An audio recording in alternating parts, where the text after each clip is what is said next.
السلام عليكم ورحمة الله وبركاته. إن الحمد لله نحمده ونستعينه ونستغفره ونعوذ بالله من شرور أنفسنا ومن سيئات أعمالنا. من يهده الله فلا مضل له ومن يضلل فلا هادي له.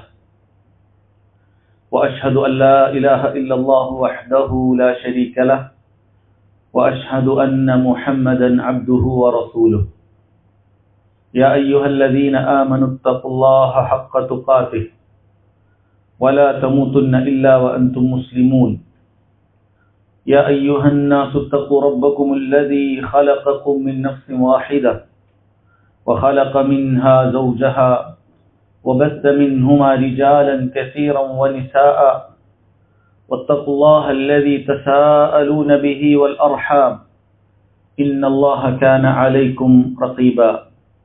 يا أيها الذين آمنوا اتقوا الله وقولوا قولا سديدا يصلح لكم أعمالكم ويغفر لكم ذنوبكم ومن يطع الله ورسوله فقد فاز فوزا عظيما. أما بعد فإن خير الكلام كلام الله وأحسن الحديث حديث محمد صلى الله عليه وسلم وشر الأمور محدثاتها وكل محدثة بدعة وكل بدعة ضلالة وكل ضلالة في النار. ഏറെ ബഹുമാന്യരായ സഹോദരങ്ങളെ, സഹോദരിമാരെ, പരിശുദ്ധ ദീനുൽ ഇസ്ലാമിൽ നാം ഏറെ ശ്രദ്ധിക്കേണ്ട ഒരു കാര്യമാണ് ഞാനും നിങ്ങളും അല്ലാഹു സുബ്ഹാനഹു വ തആല പറഞ്ഞതുപോലെയാണോ മുസ്ലിമായി ഇസ്ലാം അനുസരിച്ച് ജീവിക്കുന്നത് എന്നുള്ളത്. നമ്മുടെ വിഷയം അതാണ്, നമ്മുടെ ഇസ്ലാം സുരക്ഷിതമാണോ എന്നുള്ളത്. ഇസ്ലാം എന്ന മതം പൂർണ്ണമായ സുരക്ഷ മനുഷ്യർക്ക് നൽകുന്ന, ഉറപ്പ് നൽകിയിട്ടുള്ള ഒരു മതമാണ്. പക്ഷേ ആ സുരക്ഷ ലഭിക്കുന്നത് ഇസ്ലാമിലേക്ക് പൂർണ്ണമായി പ്രവേശിച്ചവർക്ക് മാത്രമാണ്.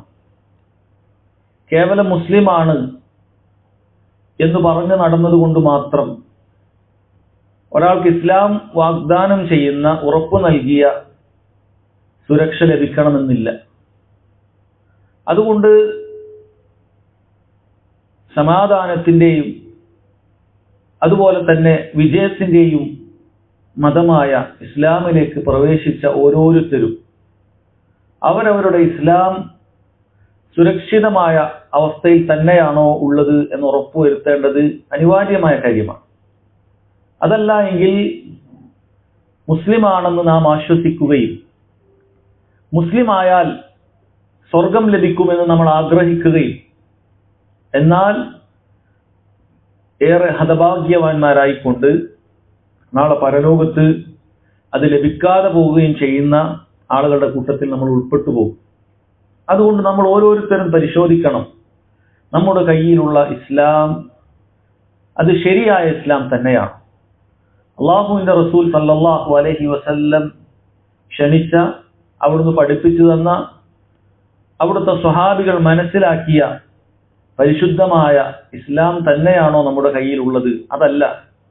അതിൽ കളങ്കങ്ങൾ വന്നിട്ടുണ്ടോ, അതിൽ പുഴുക്കുത്തുകൾ വന്നിട്ടുണ്ടോ എന്നുള്ളത് പരിശോധിക്കേണ്ടത് വളരെ അനിവാര്യമായ കാര്യമാണ്. അതിന് സഹോദരങ്ങളെ, നമ്മൾ ആദ്യം പരിശോധിക്കേണ്ടത് പരിശുദ്ധ ദീനുൽ ഇസ്ലാമിന്റെ റൂഹായ, അതിന്റെ ആകത്തുകയായ, അതിന്റെ കാമ്പായ തൗഹീദിന്റെ വിഷയത്തിലാണ്. ആ തൗഹീദിന്റെ വിഷയത്തിൽ നമുക്ക് വല്ല വ്യതിയാനവും സംഭവിച്ചിട്ടുണ്ടോ? അതല്ല, നമ്മുടെ തൗഹീദ് അത് പൂർണ്ണമായ ഖാലിസായ ശുദ്ധമായ തൗഹീദ് തന്നെയാണോ എന്ന് നമ്മൾ എപ്പോഴും പരിശോധിച്ചു കൊണ്ടേയിരിക്കണം. നമുക്കറിയാം, അഹ്ലുസുന്നത്തി വൽ ജമാഅത്തിനിടയിൽ അഭിപ്രായ വ്യത്യാസമില്ലാത്ത ഒരു കാര്യമാണ് അല്ലാഹു സുബ്ഹാനഹു വ തആല ഈ ലോകത്തെ പടച്ചതും അതിൽ സർവ ചരാചരങ്ങളെ സൃഷ്ടിക്കുകയും എല്ലാം ചെയ്തത് തൗഹീദിനു വേണ്ടി മാത്രമാണ് എന്നുള്ളത്.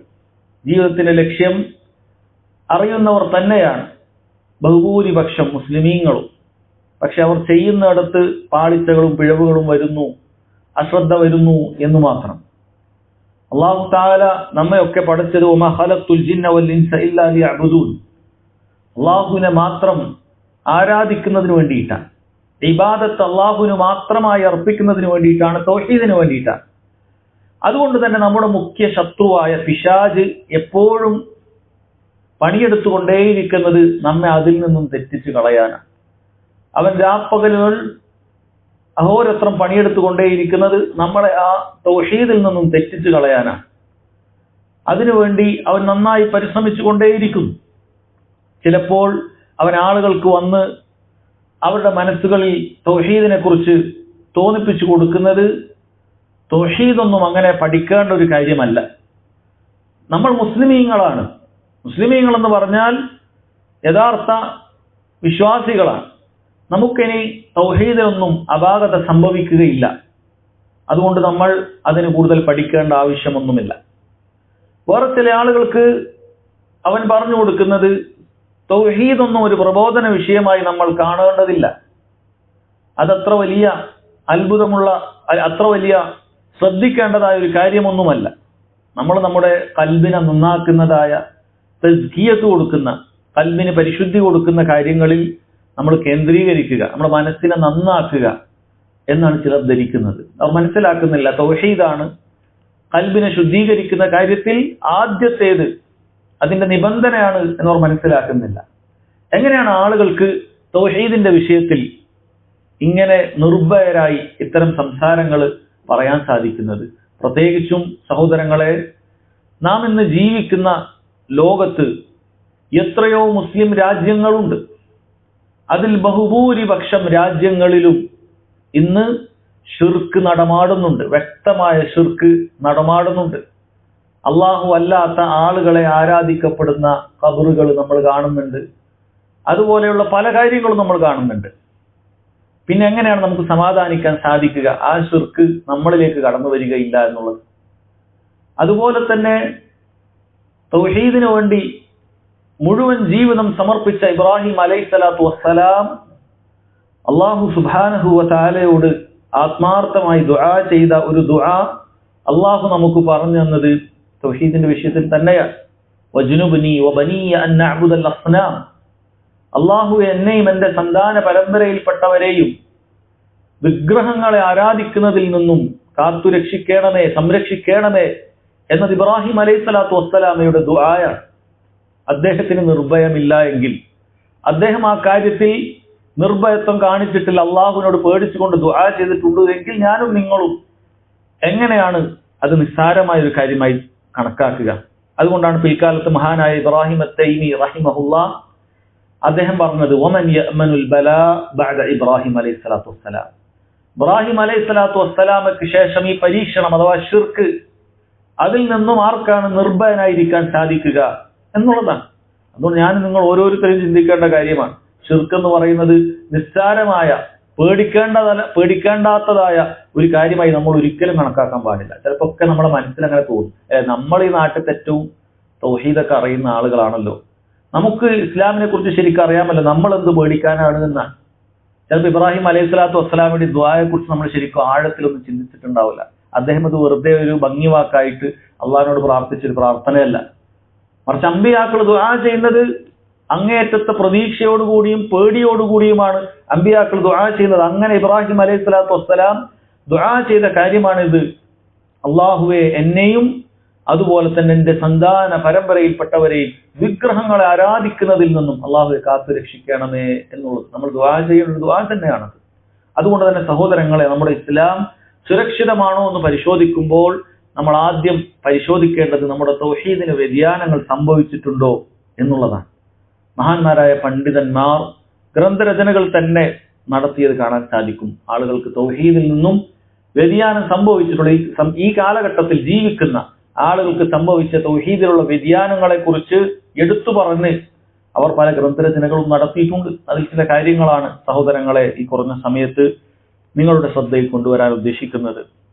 അതിലേറ്റവും ഒന്നാമത്തെ കാര്യം, നമ്മുടെ ഇസ്ലാമിനെ പൊളിച്ചു കളയുന്ന, നമ്മുടെ തൗഹീദിന് വ്യതിയാനം സംഭവിക്കുന്ന ഒരു കാര്യമാണ് ആളുകൾക്ക് സംഭവിച്ചിട്ടുള്ള ഒരു അബദ്ധം, ലാ ഇലാഹ ഇല്ലല്ലാ എന്നതിന്റെ തഫ്സീർ, എന്നതിന്റെ വിശദീകരണം, അതിലവർക്ക് സംഭവിച്ച പാളിച്ച.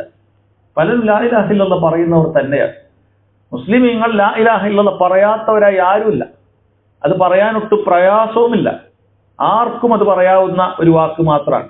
വളരെ അക്ഷരസ്ഫുടത ആവശ്യമുള്ള, ഒരുപാട് പ്രയാസം കൊണ്ട്, നാവ് കൊണ്ട് ബുദ്ധിമുട്ടുള്ള ഒരു വാക്കല്ല അത്. മറിച്ച് ഏതൊരവസ്ഥയിലും നമ്മുടെ ചുണ്ടുകൾ പോലും അനക്കാതെ നമുക്ക് പറയാൻ പറ്റും ലാ ഇലാഹ ഇല്ലല്ലാഹ്. നമ്മുടെ ചുണ്ട് അനങ്ങുകയില്ല, ഒരാൾക്ക് മനസ്സിലാകാൻ പോലും സാധിക്കുകയില്ല നമ്മളത് പറയുന്നുണ്ടോ ഇല്ലേ എന്നുള്ളത്. അപ്പൊ അങ്ങനെയുള്ള ലാ ഇലാഹ ഇല്ലല്ലാഹ് ആളുകൾ അവരുടെ ബാങ്കിൽ പറയുന്നുണ്ട്, അത് ഏറ്റു പറയുന്നുണ്ട്, ഇഖാമത്തുകളിൽ പറയുന്നുണ്ട്, നിസ്കാരത്തിൽ പറയുന്നുണ്ട് എന്ന് വേണ്ട ജീവിതത്തിൽ ഒരു ദിവസം അവൻ ഒരു നിരവധി തവണ ലാ ഇലാഹ ഇല്ലല്ലാഹ് എന്നത് പറയുന്നുണ്ട്. പക്ഷേ പലർക്കും ലാ ഇലാഹ ഇല്ലല്ലാഹയുടെ യഥാർത്ഥത്തിലുള്ള വിശദീകരണം എന്താണെന്ന് അറിയുന്നില്ല. അതുകൊണ്ടാണ് അവരുടെ തൗഹീദിന് ഏറ്റവും വലിയ അബദ്ധം സംഭവിക്കുന്നത്. ആളുകളിൽ പലരും ചിന്തിച്ചു വെച്ചിരിക്കുന്നത് ലാ ഇലാഹ ഇല്ലല്ലാഹ് എന്ന് പറഞ്ഞാൽ അള്ളാഹു അല്ലാതെ ഒരു ശക്തിയില്ല, ആകാശഭൂമികളെ പടക്കാനും അതിനെ നിയന്ത്രിക്കാനും അതിനു വേണ്ട എല്ലാ കാര്യങ്ങളും ഏറ്റെടുക്കാനും അള്ളാഹു അല്ലാതെ മറ്റൊരു ശക്തിയില്ല. ഇതാണ് ലാ ഇലാഹ ഇല്ലല്ലാഹയുടെ അർത്ഥം. ഞാൻ ആ അള്ളാഹുവിനെ മനസ്സിലാക്കിയിരിക്കുന്നു, ഞാൻ അള്ളാഹു സുബ്ഹാനഹു വ തആലയാണ് ലോകത്തെ നിയന്ത്രിക്കുന്നത് എന്ന് ഉറച്ചു വിശ്വസിക്കുന്നു. അതിലൊരാൾക്കും പങ്കില്ല, അതിലൊരു ദേവനോ ദേവിക്കോ ആർക്കും പങ്കില്ല, ഈസാ നബിക്ക് പങ്കില്ല, അങ്ങനെ ഒരു ദൈവങ്ങൾക്കും അതിൽ പങ്കില്ല. എൻ്റെ അള്ളാഹു മാത്രമാണ് അതിനുള്ള ഒരേ ഒരു ശക്തി, ഒരേ ഒരു കഴിവ് എന്നൊരാൾ വിശ്വസിക്കുകയാണ്.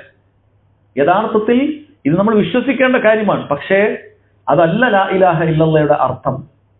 അതല്ല ലാ ഇലാഹ ഇല്ലല്ലാഹയുടെ അർത്ഥം. അതാണ് നീ ലാ ഇലാഹ ഇല്ലല്ലാഹയുടെ അർത്ഥമായി നീ മനസ്സിലാക്കുന്നുണ്ട് എങ്കിൽ തീർച്ചയായും നിനക്ക് ലാ ഇലാഹ ഇല്ലല്ലാഹയിൽ അബദ്ധം സംഭവിക്കും. നീ ലാ ഇലാഹ ഇല്ലല്ലാഹ് പാലിച്ചിട്ടുണ്ട് എന്ന് നീ വിശ്വസിക്കും, അല്ലെങ്കിൽ നിനക്ക് തോന്നും. പക്ഷേ നീ പാലിച്ചത് ഈ ഒരു കാര്യം മാത്രമാണ്. നമ്മൾ ചിന്തിച്ചു നോക്കിയാൽ ഇതായിരുന്നു ലാ ഇലാഹ ഇല്ലല്ലാഹ് എന്നതിന്റെ അർത്ഥമെങ്കിൽ എന്തിനാ മക്കയിലുള്ള മുശ്രിക്കുകൾ നബി സല്ലല്ലാഹു അലൈഹി വസല്ലമയെ എതിർക്കണം? ഖുൽ ലാ ഇലാഹ ഇല്ലല്ലാഹ് തുഫ്ലിഹു, നിങ്ങൾ ലാ ഇലാഹ ഇല്ലല്ലാഹ് എന്ന് പറഞ്ഞാൽ നിങ്ങൾ വിജയിക്കും എന്ന് നബി സല്ലല്ലാഹു അലൈഹി വസല്ലം പറയുമ്പോൾ എന്തിനവർ അതിനെ എതിർക്കണം? എന്തിന് നിനക്ക് നാശമെന്ന് പറയണം, നിനക്ക് സർവനാശമെന്ന് എന്തിനവർ പഴിച്ചു പറയണം?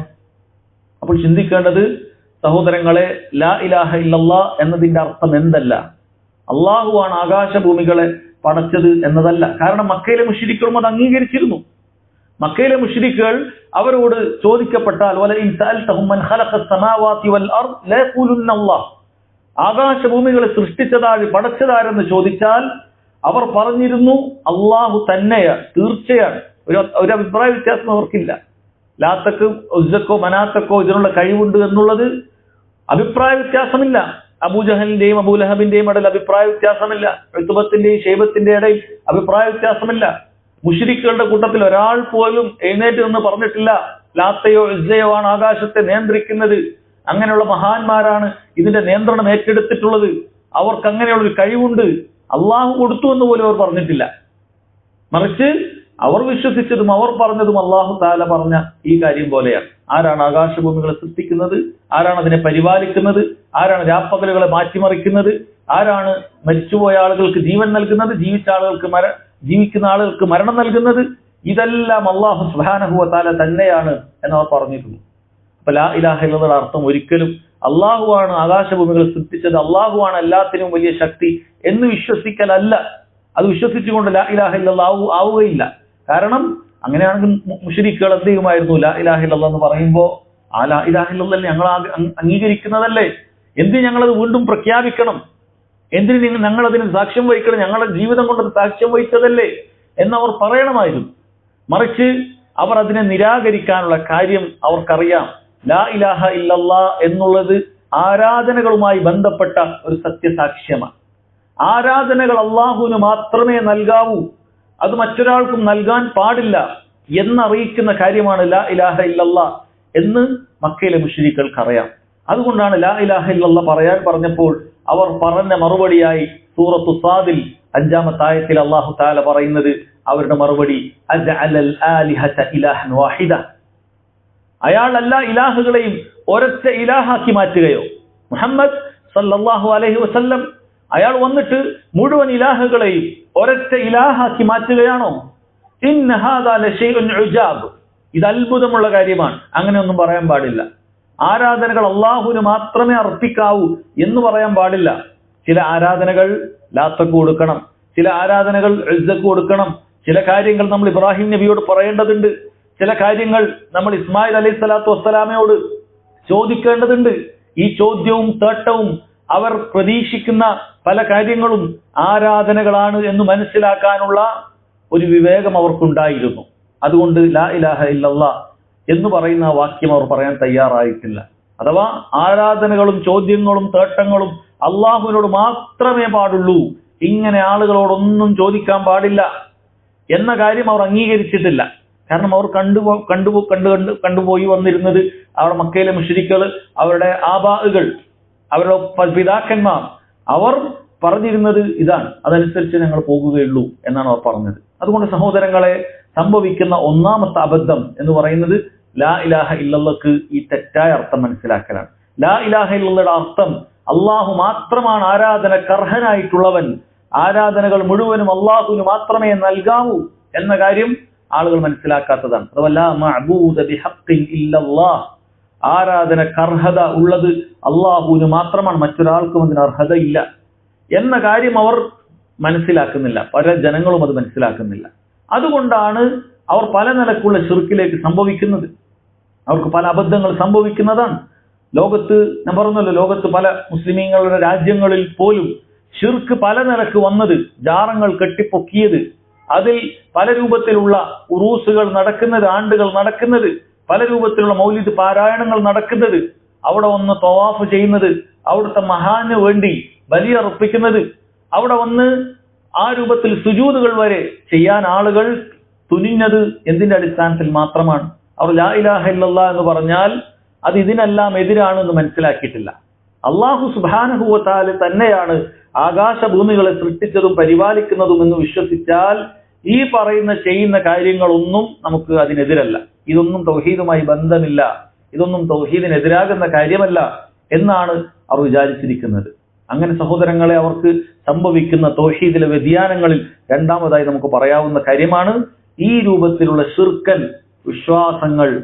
അള്ളാഹു അല്ലാത്ത ആളുകളോട് സഹായം ചോദിക്കുക, അള്ളാഹു അല്ലാത്ത ആളുകളിൽ വരമേൽപ്പിക്കുക, അള്ളാഹു അല്ലാത്ത ആളുകൾക്ക് മുന്നിൽ അവർ വിനയത്തോടുകൂടി തേടുക, ആവശ്യങ്ങൾ പറയുക, ഇതെല്ലാം ആളുകൾക്ക് സംഭവിച്ചത് അവർക്ക് സംഭവിച്ച തൗഹീദിലെ വ്യതിയാനമാണ്. അവർ മനസ്സിലാക്കേണ്ടത് നിങ്ങളുടെ ഇസ്ലാം സുരക്ഷിതമല്ല. അള്ളാഹു സുബ്ഹാനഹു വ തആല പറഞ്ഞ ഇസ്ലാം അല്ല നിങ്ങൾക്കുള്ളത്. കാരണം അള്ളാഹു സുബ്ഹാനഹു വ തആല നമ്മോട് കൽപ്പിച്ചിട്ടുള്ളത് എന്താണ്? നമ്മുടെ പ്രാർത്ഥനകളും നമ്മുടെ നിസ്കാരവും നമ്മുടെ ആരാധനകളും നമ്മുടെ ജീവിതം മുഴുവനും അള്ളാഹു സുബ്ഹാനഹു വ തആലക്ക് മാത്രം അർപ്പിക്കാനാണ്. അതാണ് അള്ളാഹു തആല നമുക്കൊണ്ട് എപ്പോഴും പ്രാരംഭ പ്രാർത്ഥനയിൽ പറയിപ്പിക്കുന്നത്. ഖുൽ, നിങ്ങൾ പറയണം, ഇന്ന സലാത്തി, എന്റെ നിസ്കാരം, വനുസുക്കി, എന്റെ ആരാധന കർമ്മങ്ങളെല്ലാം, ആരാധനകളായി ഞാൻ അർപ്പിക്കുന്നതെല്ലാം, വമഹ്യായ വമമാതി, എന്റെ ജീവിതവും മരണവും എല്ലാം, ലില്ലാഹി റബ്ബിൽ ആലമീൻ, ലോകങ്ങളുടെ റബ്ബായ അള്ളാഹുവിന് മാത്രമായിരിക്കും. ലാ ശരീക ലഹ്, ആരാധനകളിൽ ഞാൻ ഒരു പങ്കും വഹിക്കുകയില്ല, ഒരു പങ്കും വെക്കുകയില്ല. വബിദാലിക ഉമിർതു വഅന അവ്വലുൽ മുസ്ലിമീൻ, അതാണ് എന്നോട് കൽപ്പിക്കപ്പെട്ടത്, ഞാൻ മുസ്ലിമീങ്ങളുടെ കൂട്ടത്തിൽ ഒന്നാമത്തെ ആളായിരിക്കും എന്ന് അല്ലാഹു സുബ്ഹാനഹു വ തആല പറഞ്ഞു. അതുപോലെ റബ്ബ് സുബ്ഹാനഹു വ തആല നമ്മളോട് കൃത്യമായി വിലക്കിയിട്ടുള്ള കാര്യമാണ്, വഅന്നൽ മസാജിദ ലില്ലാഹ് ഫലാ തദ്ഉ മഅല്ലാഹി അഹദ, തീർച്ചയായും മസ്ജിദുകൾ അല്ലാഹുവിനുള്ളതാണ്, മസ്ജിദുകൾ അല്ലാഹുവിൻ്റെതാണ്, മസ്ജിദുകൾ അല്ലാഹുവിനാണ് സുജൂദുകൾ നിങ്ങൾ അർപ്പിക്കേണ്ടത്. ഫലാ തദ്ഉ മഅല്ലാഹി അഹദ, നിങ്ങൾ അല്ലാഹുവിനോടൊപ്പം മറ്റൊരാളോടും ദുആ ചെയ്യാൻ പാടില്ല.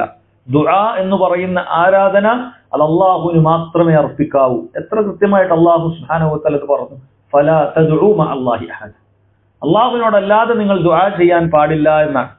എന്നാൽ ഇവിടെയുള്ള മുസ്ലിയാക്കന്മാർ ആളുകളെ പഠിപ്പിക്കുന്നത് എന്താണ്? നമുക്ക് അല്ലാഹു അല്ലാത്ത ആളുകളോട് പ്രാർത്ഥിക്കാം, സഹായം ചോദിക്കാം, കുഴപ്പമില്ല. അല്ലാഹു സുബ്ഹാനഹു വ തആലയെ പോലെയുള്ള ഒരു ഇലാഹാണ് എന്ന് വിശ്വസിക്കാതിരുന്നാൽ മതി, അവർക്ക് സമദീയത്ത് കൽപ്പിക്കാതിരുന്നാൽ മതി. കാരണം അല്ലാഹുവിനെ പോലെ പരാശ്രയമുക്തരാണ് ഇവർ എന്ന് വിശ്വസിക്കണ്ട. മറിച്ച് അള്ളാഹു കൊടുത്ത കഴിവാണ് നമ്മൾ ചോദിക്കുന്നത്. അള്ളാഹു ചെയ്യുന്നത് എന്ന് പറഞ്ഞാൽ അള്ളാഹു സുബ്ഹാനഹു വ തആലക്ക് മാത്രമേ അത് ചെയ്യുകയുള്ളൂ, അള്ളാഹുവിന് ഒരാളുടെയും ആവശ്യമില്ല. എന്നാൽ ഇവർക്ക് അള്ളാഹുവിന്റെ ആവശ്യമുണ്ട്, അപ്പൊ അതിൽ നിന്നാണ് ഞങ്ങൾ ചോദിക്കുന്നത് എന്നാണ് ഇവർ പറയുന്നത്. സഹോദരങ്ങളെ, അങ്ങനെ ലാ ഇലാഹ ഇല്ലല്ലാഹ്ക്ക് ഈ നിലക്കുള്ള ഒരു വ്യാഖ്യാനം നൽകിയിട്ടുള്ളത് ആരാണ്? മുസ്ലിം ഉമ്മത്തിൽ ആരും അത് നൽകിയിട്ടില്ല. നമ്മളത് പരിശോധിക്കേണ്ട കാര്യമാണ്, പഠന വിധേയമാക്കേണ്ട കാര്യമാണ്. ഇങ്ങനെ ഒരു അഭിപ്രായം മുസ്ലിം ഉമ്മത്തിൽ ആരും പറഞ്ഞിട്ടില്ല. അഥവാ അള്ളാഹു കൊടുത്ത കഴിവിൽ നിന്നും ചോദിച്ചു കഴിഞ്ഞാൽ അത് ശിർക്കാവുകയില്ല. അള്ളാഹുവിനെ പോലെ ഒരാളാണ് ഇയാൾ, ഈ പറയുന്ന സ്വാലിഹായ മനുഷ്യൻ, ഈ പറയുന്ന ഖബറിൽ കിടക്കുന്നയാൾ, ഈ പറയുന്ന വലി അള്ളാഹുവിനെ പോലെ ഒരാളാണെന്ന് വിശ്വസിച്ചാൽ മാത്രമേ ശിർക്ക് വരികയുള്ളൂ, അതല്ലെങ്കിൽ ശിർക്ക് വരികയില്ല എന്ന അഭിപ്രായം അഹ്ലുസുന്നത്ത് വൽ ജമാഅത്തിന്റെ ഒരു പണ്ഡിതനും ഒരു കാലത്തും മുന്നോട്ട് വെച്ചിട്ടില്ല. ഒരു കിതാബിൽ നിന്നും അവർക്കത് ഉദ്ധരിക്കാൻ സാധിക്കുകയുമില്ല. ഇത് നമുക്ക് അവരോട് മാന്യമായി ഒരു വെല്ലുവിളിയായി നിങ്ങൾ സ്വീകരിക്കണം എന്ന് പറയാൻ പറ്റുന്ന കാര്യമാണ്. നിങ്ങൾ വിശദീകരിക്കുക, ഏത് കിതാബിലാണ്, അഹ്ലുസുന്നത്തിന്റെ ഏത് ആലിമാണ് ഇത് പറഞ്ഞിട്ടുള്ളത്? അള്ളാഹു സുബ്ഹാനഹു വ തആലയെ പോലെ ഒരു ഇലാഹാക്കാതെ ഇരുന്നാൽ മതി. നമ്മൾ അതല്ലാത്ത നിലക്ക് അങ്ങനെ ചിന്തിക്കാതെ ഇവരോട് പ്രാർത്ഥിച്ചാൽ, അങ്ങനെ ചിന്തിക്കാതെ ഇവരോട് സഹായം ചോദിച്ചാൽ കുഴപ്പമില്ല എന്നുള്ളത് സഹോദരങ്ങളെ, യഥാർത്ഥത്തിൽ ഈ ആശയം വരുന്നത് ഷിയാക്കളിൽ നിന്നാണ്, റാഫിളകളിൽ നിന്നാണ്. അവരുടെ ഇമാമുമാരുടെ ഗ്രന്ഥങ്ങളിലല്ലാതെ നമുക്ക് ഇങ്ങനെ ഒരു ആശയം കാണാൻ സാധിക്കുകയില്ല. അതുകൊണ്ട് നമുക്ക് 100% ഉറപ്പിച്ച് പറയാൻ പറ്റുന്ന ഒരു കാര്യമാണ്, നമ്മുടെ നാട്ടിലുള്ള മുസ്ലിയാക്കന്മാർ തൗഹീദിന് ലാ ഇലാഹ ഇല്ലല്ലാഹ്ക്ക് ഇങ്ങനെ ഒരു വ്യാഖ്യാനം കൊണ്ടുവന്നത് ഷിയാക്കളുടെ ഗ്രന്ഥങ്ങളിലാണ്. നമുക്ക് സഹീഹുൽ ബുഖാരി ഉള്ളതുപോലെ ഷിയാക്കൾക്ക് അൽ കാഫിയുണ്ട്. ആ ഗ്രന്ഥങ്ങളിൽ സമാനമായ കാര്യങ്ങൾ പറയുന്നത് കാണാൻ സാധിക്കും. ഈ അടുത്ത കാലത്ത് ഇറാനിൽ ഉണ്ടായിരുന്ന അവരുടെ ആത്മീയ നേതാവ്, ഈ തൊട്ടു മുമ്പ് മരിച്ചതല്ല, അതിനു മുമ്പ് മരിച്ച ഹുമൈനിയെ പോലെയുള്ള ആളുകൾ പറയുന്നത് നമുക്ക് കാണാം. അള്ളാഹു അല്ലാത്തവരെ പറ്റി അവർ ഇലാഹും റബ്ബും ആണ് എന്ന വിശ്വാസത്തോടു കൂടി അവരോട് ആവശ്യ പൂർത്തീകരണത്തിന് വേണ്ടി തേടുന്നതാണ് ശിർക്ക്. അള്ളാഹു അല്ലാത്ത ആളുകളോട് അവർ ഇലാഹും റബ്ബും ആണെന്ന വിശ്വാസത്തോടു കൂടി നമ്മൾ ചോദിക്കുന്നതാണ് ശിർക്ക്. എന്നാൽ ഈ ഒരു വിശ്വാസമില്ലാതെ ആവശ്യ പൂർത്തീകരണത്തിന് വേണ്ടി അവരോട് തേടിയാൽ ശിർക്കാവുന്ന പ്രശ്നമേ ഇല്ല. അതുകൊണ്ട് തന്നെ ആവശ്യ പൂർത്തീകരിച്ചു തരുന്നതിന് വേണ്ടി വല്ലവരും കല്ലിനോടോ മണ്ണിനോടോ തേടിയാൽ പോലും അത് ശിർക്കാവുകയില്ല എന്ന് പറയുന്നത് നമുക്ക് ഖുമൈനിയുടെ ഗ്രന്ഥങ്ങളിലാണ്. അദ്ദേഹത്തിന്റെ കശ്ഫുൽ അസ്റാർ, രഹസ്യങ്ങൾ അത് ഇങ്ങനെ പുറത്തേക്ക് കൊണ്ടുവരിക എന്ന് പറയുന്ന ഒരു ഗ്രന്ഥമുണ്ട്. അതിൽ പറയുന്ന കൊടിയ ശിർക്കാണ് ഇത്. ഇവരുടെ മുൻകഴിഞ്ഞ അയിമ്മത്തുകളും പറഞ്ഞിട്ടുണ്ട്. റാഫിളകൾ പരിശുദ്ധ ദീനിൽ ഇസ്ലാമിൽ നിന്ന് പുറത്തു പോയിട്ടുള്ള ഒരു കക്ഷിയാണ്. അവർ ബിദ്അത്തുകാരല്ല, അവർ കാഫിറുകളാണ്. 73 ബിദ്അത്തിന്റെ കക്ഷികളിൽ പെടുന്നവരല്ല, ദീനുൽ ഇസ്ലാമിൽ നിന്ന് പുറത്തു പോയിട്ടുള്ള ആളുകളാണ്. അവരുടെ ഗ്രന്ഥങ്ങളിലല്ലാതെ സഹോദരങ്ങളെ നമുക്കിത് കാണാൻ സാധിക്കുകയില്ല. എന്നാൽ സമാനമായ കാര്യം നമുക്ക് എന്ത് ചെയ്യാൻ സാധിക്കും? ഇവിടെയുള്ള ഇരു സമസ്തയുടെ ഗ്രന്ഥങ്ങളിൽ നമുക്ക് കാണാൻ സാധിക്കും. AP വിഭാഗത്തിന്റെയും EK വിഭാഗത്തിന്റെയും ഒക്കെ നമുക്ക് അവരുടെ അഭിപ്രായങ്ങൾ കാണാൻ സാധിക്കും. അതായത് അള്ളാഹുവിന്റെ കേൾവി, അറിവ് തുടങ്ങിയ ഗുണങ്ങൾ മറ്റാരിൽ നിന്നെങ്കിലും അള്ളാഹുവിന് ലഭിച്ചു കൊണ്ടേയിരിക്കുന്നതല്ല. അള്ളാഹു സുബ്ഹാനഹു വ തആലക്ക് സ്വന്തമായി കഴിവുള്ളതാണ്. അള്ളാഹുവിന്റെ കേൾവിയും അറിയും അവന്റെ സത്തയോടൊപ്പം എന്നും എപ്പോഴും വേർപിരിയാതെ നിലനിൽക്കുന്നതാണ്. അള്ളാഹുവിന്റെ കേൾവി, അറിവ് എന്നീ ഗുണങ്ങൾക്ക് എന്തെങ്കിലും നിയന്ത്രണങ്ങളോ പരിധിയോ നിശ്ചയിക്കാൻ ഒരാൾക്കും സാധ്യമല്ല. ഇതൊക്കെ അള്ളാഹുവിനുള്ള കാര്യം പറയാണ്. എന്നിട്ട് പിന്നെ പറയാണ്, ഇത്തരം ഒരു കഴിവ് അള്ളാഹു അല്ലാത്തവരിൽ സങ്കല്പിച്ചാൽ മാത്രമേ ശിർക്കാവൂ. അത് അവർക്ക് തന്നെ സ്വന്തമായി കഴിവുണ്ട്, അവർക്ക് തന്നെ സ്വന്തമായി എല്ലാം കേൾക്കാൻ പറ്റും, അവർക്ക് തന്നെ സ്വന്തമായി ഉത്തരം ചെയ്യാൻ പറ്റും എന്ന് വിശ്വസിച്ചാൽ മാത്രമേ ശിർക്കാവൂ എന്ന് പറയാൻ. അതല്ലെങ്കിൽ ശിർക്കല്ല. ഇത് എഴുതിയിട്ടുള്ളത് EK വിഭാഗം പണ്ഡിതനായ ഇന്ന് ജീവിച്ചിരിക്കുന്ന അബ്ദുൽ ഹമീദ് ഫൈസി അമ്പലക്കടവ് എന്ന ആളാണ്. തെറ്റിദ്ധരിക്കപ്പെട്ട തൗഹീദ് എന്ന ഗ്രന്ഥാണ് അദ്ദേഹം. എന്നിട്ട് അദ്ദേഹം തെറ്റിദ്ധരിച്ചു എന്നാണ് പറയുന്നത്. എല്ലാം അള്ളാഹിനോടെ ചോദിക്കാൻ പാടുള്ളൂ, എന്ത് വിശ്വാസം ഉണ്ടായിട്ടും കാര്യമില്ല, ഇബാദത്തുകൾ അള്ളാഹുവിനോട് മാത്രമേ പാടുള്ളൂ, പ്രാർത്ഥനയോ സഹായഘട്ടമോ അള്ളാഹു അല്ലാത്ത ഒരാൾക്കും കൊടുക്കാൻ പാടില്ല എന്ന് ശരിയായ തൗഹീദ് ആളുകൾ പറഞ്ഞപ്പോൾ അത് തെറ്റിദ്ധരിക്കപ്പെട്ട തൗഹീദാണ്. അതൊന്നുമല്ല തൗഹീദ്. തൗഹീദ് എന്ന് പറഞ്ഞാൽ അള്ളാഹുവിനോട് മാത്രം ചോദിക്കലൊന്നുമല്ല, അള്ളാഹു അല്ലാത്ത ആളുകളോടും ചോദിക്കാം. പക്ഷേ അവർ ഇലാഹുകളാണെന്ന് വിശ്വസിക്കാതിരുന്നാൽ മതി എന്നാണ് പറയുന്നത്. ഇയാൾ ഈ ഗ്രന്ഥം എഴുതിയിട്ടുള്ളത് എന്തിന്റെ അടിസ്ഥാനത്തിലാണ്? മുൻകഴിഞ്ഞ ഏത് അഹ്ലുസുന്നത്തി വൽ ജമാഅത്തിന്റെ ഇമാമാണ് ഈ വാദം പറഞ്ഞിട്ടുള്ളത്? സഹോദരങ്ങൾ, പഠിച്ചാൽ വളരെ എളുപ്പമാണ്. അങ്ങനെ ഒരു ഇമാമും ലോകത്ത് മുമ്പ് പറഞ്ഞിട്ടില്ല, ഈ റാഫിളി ഷിയാക്കളല്ലാതെ. അതുകൊണ്ടാണ് നമ്മൾ പറയുന്നത് ആളുകൾ ഇസ്ലാമിലാണെന്ന്, സുരക്ഷിതരാണ് എന്ന് വിശ്വസിക്കുകയാണ്. ഇത് ഞാൻ EK സമസ്തയുടെ ഗ്രന്ഥങ്ങളിൽ നിന്നാണ് പറഞ്ഞത് എങ്കിൽ സമാനമായ കാര്യം സുന്നത്ത് ജമാഅത്ത് എന്നുള്ളത് സുലൈമാൻ സഖാഫി മാലിയക്കലിന്റെ AP വിഭാഗത്തിന്റെ ഗ്രന്ഥങ്ങളിലും നമുക്ക് കാണാൻ സാധിക്കും. അയാൾ പറയുന്നത് സൃഷ്ടികൾക്ക് അള്ളാഹു അനുവദിച്ചു കൊടുത്ത വിശേഷണങ്ങളിൽ സമദിയത്ത്, അതായത് സ്വയം പര്യാപ്തത കൂടി ആരോപിച്ചിരുന്നെങ്കിൽ അതില്ലാത്ത സാഹചര്യത്തിൽ ഈ വിശേഷണങ്ങൾ സൃഷ്ടികൾക്ക് ഉണ്ടെന്ന് വിശ്വസിച്ചാൽ ശിർക്കാകുകയില്ലെന്ന് പഠിപ്പിക്കുക കൂടിയാണ് ഖുർആൻ ചെയ്യുന്നത്. സമദിയത്തില്ലെങ്കിൽ, സ്വയം പര്യാപ്തത ഇല്ല എന്ന് ആളുകൾക്കില്ല എന്ന് വിശ്വസിച്ചാൽ ശിർക്കാകുകയില്ല എന്നാണ് ഖുർആൻ പറയുന്നത് എന്നാണ് അയാൾ പറയുന്നത്. അള്ളാഹുവിന്റെ വിശേഷണങ്ങൾ ബാഹ്യമായ സൃഷ്ടികൾക്ക് നൽകിയാൽ ശിർക്ക് സംഭവിക്കുകയില്ലെന്നും അള്ളാഹുവിന്റേതിന് തുല്യമായ രൂപത്തിൽ സ്വയം പര്യാപ്തതയോടുകൂടി സൃഷ്ടികളിൽ അത് ആരോപിക്കുമ്പോഴാണ് ശിർക്ക് വരികയെന്നും നാം മനസ്സിലാക്കുക. അള്ളാഹിനെ പോലത്തെ കഴിവ് ഇയാൾക്കുണ്ടെന്ന് വിശ്വസിച്ചാലേ ശിർക്കാകൂ. അതല്ലാതെ നമ്മൾ ആരാധനകൾ അള്ളാഹു അല്ലാത്ത ആളുകളിലേക്ക് തിരിച്ചത് കൊണ്ട് കുഴപ്പമില്ല എന്ന പുതിയ ഒരു നിയമം അവർ കൊണ്ടുവന്നിരിക്കുകയാണ്. ജൂത പുരോഹിതന്മാർ, നസാറാക്കളുടെ പുരോഹിതന്മാർ അവരുടെ ശരിയായ ദീനിൽപ്പെട്ട മൂസ അലൈഹി സ്വലാത്തു വസ്സലാമയുടെ ജനതയെ എങ്ങനെയാണ് ജൂത പുരോഹിതന്മാർ പിഴപ്പിച്ചത്, ഈസ അലൈഹി സ്വലാത്തു വസ്സലാമയുടെ ജനതയെ എങ്ങനെയാണ് അവരുടെ പുരോഹിതന്മാർ പിഴപ്പിച്ചത്, അതിനു തുല്യമായ പിഴപ്പിക്കലാണ് സഹോദരങ്ങളെ ഈ കാലഘട്ടത്തിൽ മുസ്ലിമീങ്ങളുടെ പണ്ഡിതന്മാരാണ് എന്ന് പറയുന്ന ഈ ആളുകൾ ജനങ്ങളെ പിഴപ്പിച്ചുകൊണ്ടേയിരിക്കുന്നത്. അങ്ങനെ ആളുകൾ വിചാരിക്കാൻ ഞങ്ങൾ തൗഹീദിലാണ്, ഞങ്ങൾ ഇസ്ലാമിലാണെന്ന് വിചാരിച്ചുകൊണ്ടിരിക്കാൻ, പക്ഷെ അവരുടെ വിശ്വാസം കൊടിയ ശിർക്കാണ്. പരിശുദ്ധ ദീനുൽ ഇസ്ലാമിൽ നിന്നും പുറത്തു പോകുന്ന ശിർക്കാണ് അവരുടെ വിശ്വാസം. അതുകൊണ്ട് ആരാധനകൾ അള്ളാഹുവിന് മാത്രം അർപ്പിക്കുക എന്നതാണ് ലാ ഇലാഹ ഇല്ലല്ലാഹ് എന്ന കാര്യം അവർ മനസ്സിലാക്കുന്നില്ല. അതുകൊണ്ട് അല്ലാത്തവർ പ്രാർത്ഥിക്കാം, അല്ലാത്തവർ സഹായം ചോദിക്കാം എന്നൊക്കെ അവർ നേർക്കുനേരെ വിശ്വസിക്കുകയാണ്. ചിലർക്കത് പറയാൻ മടിയായത് കൊണ്ട് പ്രാർത്ഥിക്കുക എന്ന് പറയുമ്പോൾ അവർക്കൊരു പേടി. യഥാർത്ഥത്തിൽ അവരുടെ ഈ ഡെഫിനിഷൻ പ്രകാരം എന്താ പറയാൻ പറ്റാത്തത്? ഇലാഹല്ല എന്ന് മാത്രം വിശ്വസിച്ചാൽ പോരെ? ഞാൻ അവരോട് എന്തുവരെ അവർക്ക് പറയാം? ലോകങ്ങളുടെ നിയന്ത്രണം ഈ പറയുന്ന വലിയനാണെന്ന് പറയുന്നത് അവരുടെ ഡെഫിനിഷൻ പ്രകാരം എന്താണ് തെറ്റ്? ഒരു തെറ്റുമില്ലല്ലോ. കാരണം അള്ളാഹു അങ്ങനെ ഒരു കഴിവ് കൊടുത്തു എന്ന് വിശ്വസിച്ചാൽ മാത്രം പോരെ. അള്ളാഹു ലോകം നിയന്ത്രിക്കാനുള്ള കഴിവ് CM മടവൂറിന് കൊടുത്തു എന്നൊരാൾ വിശ്വസിച്ചാൽ എങ്ങനെയാണ് ഇവരുടെ ഡെഫിനിഷൻ പ്രകാരം ശിർക്കാകുക? അതും ശിർക്കല്ല. അതുകൊണ്ടാണ് ഇന്ന് നൗഷാദ് അഹ്സനിയൊക്കെ പോലെയുള്ള കുരുവട്ടൂരികൾ എന്നറിയപ്പെടുന്ന ആളുകൾ അത് പച്ചക്ക് പറയുന്നത്. അതിനുള്ള വെള്ളവും വളവും കൊടുത്തത് ഈ ആളുകൾ തന്നെയാണ്. കാരണം ഈ ഒരു ഡെഫിനിഷൻ പ്രകാരം അതൊന്നും ശിർക്കാവുകയില്ല. കാരണം അവരും CM മടവൂര് അള്ളാഹിനെ പോലത്തെ അള്ളയാണെന്ന് വിശ്വസിക്കുന്നില്ല. മറിച്ച് അള്ളാഹുവിന്റെ ഒരു വലിയ അള്ളാഹു ഇതാ ലോകം നിയന്ത്രിക്കാനുള്ള കഴിവും വിമാനങ്ങൾ കൂട്ടിമുട്ടുന്നത് അതിന് ഇല്ലാതാക്കാനുള്ള കഴിവും ഒക്കെ അള്ളാഹ് കൊടുത്തിട്ടുണ്ട് എന്ന് വിശ്വസിച്ചാൽ മതി. പിന്നെ ശിർക്കാകൂല എന്നാണ് പറയുന്നത്. അള്ളാഹ് കൊടുത്തിട്ടുണ്ടെന്ന് വിശ്വസിച്ചാൽ മതി. സമദിയത്തില്ല, സ്വയം പര്യാപ്തത ഇല്ല, അദ്ദേഹം അള്ളാഹുൽ ആവശ്യക്കാരനാണ്, അള്ളാഹു തീരുമാനിക്കുന്ന കാര്യങ്ങൾ അദ്ദേഹത്തിന് ചെയ്യാൻ പറ്റും എന്ന് വിശ്വസിച്ചാൽ ഇവരുടെ ഈ ഡെഫിനിഷൻ പ്രകാരം യഥാർത്ഥത്തിൽ ശിർക്കാവുകയില്ല. AP വിഭാഗത്തിനോ EK വിഭാഗത്തിനോ ഒരിക്കൽ പോലും ഈ വിഭാഗത്തിന് യഥാർത്ഥത്തിൽ എതിർക്കാൻ സാധിക്കുകയില്ല.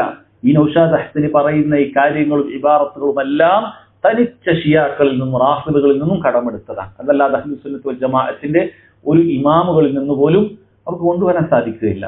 അതുകൊണ്ട് സഹോദരങ്ങളെ, നമ്മൾ പറഞ്ഞു വന്നത് ഇവിടെ മുസ്ലിം നാമധാരികളായിട്ട് ആളുകൾ ഞങ്ങൾ ഇസ്ലാമിന്റെ വക്താക്കളാണ്, അഹ്ലുസ് സുന്നത്ത് വൽ ജമാഅത്തിന്റെ ആളുകളാണ് എന്ന് പറഞ്ഞു നടക്കുമ്പോൾ യഥാർത്ഥത്തിൽ അവരുടെ വിശ്വാസം ഇത്തരം തനിച്ച കുഫറിന്റെ വിശ്വാസമാണ്, ഷിർക്കിന്റെ വിശ്വാസമാണ്, ദീനുൽ ഇസ്ലാമിൽ നിന്നും പുറത്തു പോകുന്ന വിശ്വാസമാണ്. അവരുടെ ഇസ്ലാം സുരക്ഷിതമല്ല. അതുകൊണ്ട് ഈ ആളുകൾ മനസ്സിലാക്കേണ്ടത്, നിങ്ങളുടെ ഇസ്ലാം സുരക്ഷിതമാകണമെങ്കിൽ നിങ്ങളുടെ പ്രാർത്ഥനകളും സഹായഘട്ടങ്ങളും എന്നു മാത്രമല്ല ഇബാദത്തുകളാകുന്ന എന്തു കാര്യവും അള്ളാഹ്ക്ക് മാത്രമായിരിക്കണം. നിങ്ങൾ അതേ നോക്കേണ്ടതുള്ളൂ. നിങ്ങൾ ചെയ്യുന്ന കാര്യം ഇബാദത്താണോ അല്ലേ? ഇബാദത്താണെങ്കിൽ അത് അള്ളാഹുവിന് മാത്രം. എത്ര എളുപ്പമാണ് ഇസ്ലാം!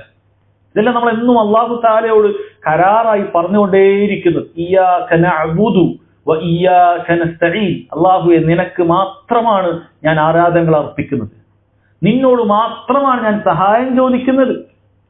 എനിക്ക് അള്ളാഹുവിന് മാത്രം ചെയ്തു തരാനുള്ള കാര്യങ്ങളുണ്ട്. അത് അള്ളാഹ്ക്കല്ലാതെ മറ്റൊരാൾക്ക് ചെയ്യാൻ സാധിക്കുകയില്ല. അത് ഈ പടപ്പുകൾക്ക് ചെയ്യാൻ സാധിക്കുമെന്ന് ആരാണ് ഇവരോട് പറഞ്ഞത്? വലിയകൾക്ക് ഈ കാര്യങ്ങൾ ചെയ്തു തരാൻ പറ്റും, അമ്പിയാക്കൾക്ക് ഈ കാര്യം ചെയ്തു തരാൻ പറ്റും എന്നാരാണ് ഇവരോട് പറഞ്ഞത്? സല്ലല്ലാഹു അലൈഹി വസല്ലം പോലും അവിടുന്ന് ഭാവി കാര്യങ്ങൾ അറിയില്ല. അവിടുത്തേക്ക് പോലും സ്വന്തത്തിന് ഏൽക്കുന്ന പ്രയാസങ്ങൾ നീക്കാൻ സാധിക്കുന്നില്ല, സ്വന്തത്തിന് എന്തെങ്കിലും ഉപകാരങ്ങൾ കൊണ്ടുവരാൻ സാധിക്കുന്നില്ല. അള്ളാഹു തആല നിശ്ചയിക്കുന്നത് പോലെ കാര്യങ്ങൾ സംഭവിക്കുന്നു എന്നല്ലാതെ നബി സല്ലല്ലാഹു അലൈഹി വസല്ലമക്ക് പോലും ഒന്നിനും സ്വന്തമായി ഇടപെടാൻ സാധിക്കുന്നില്ല.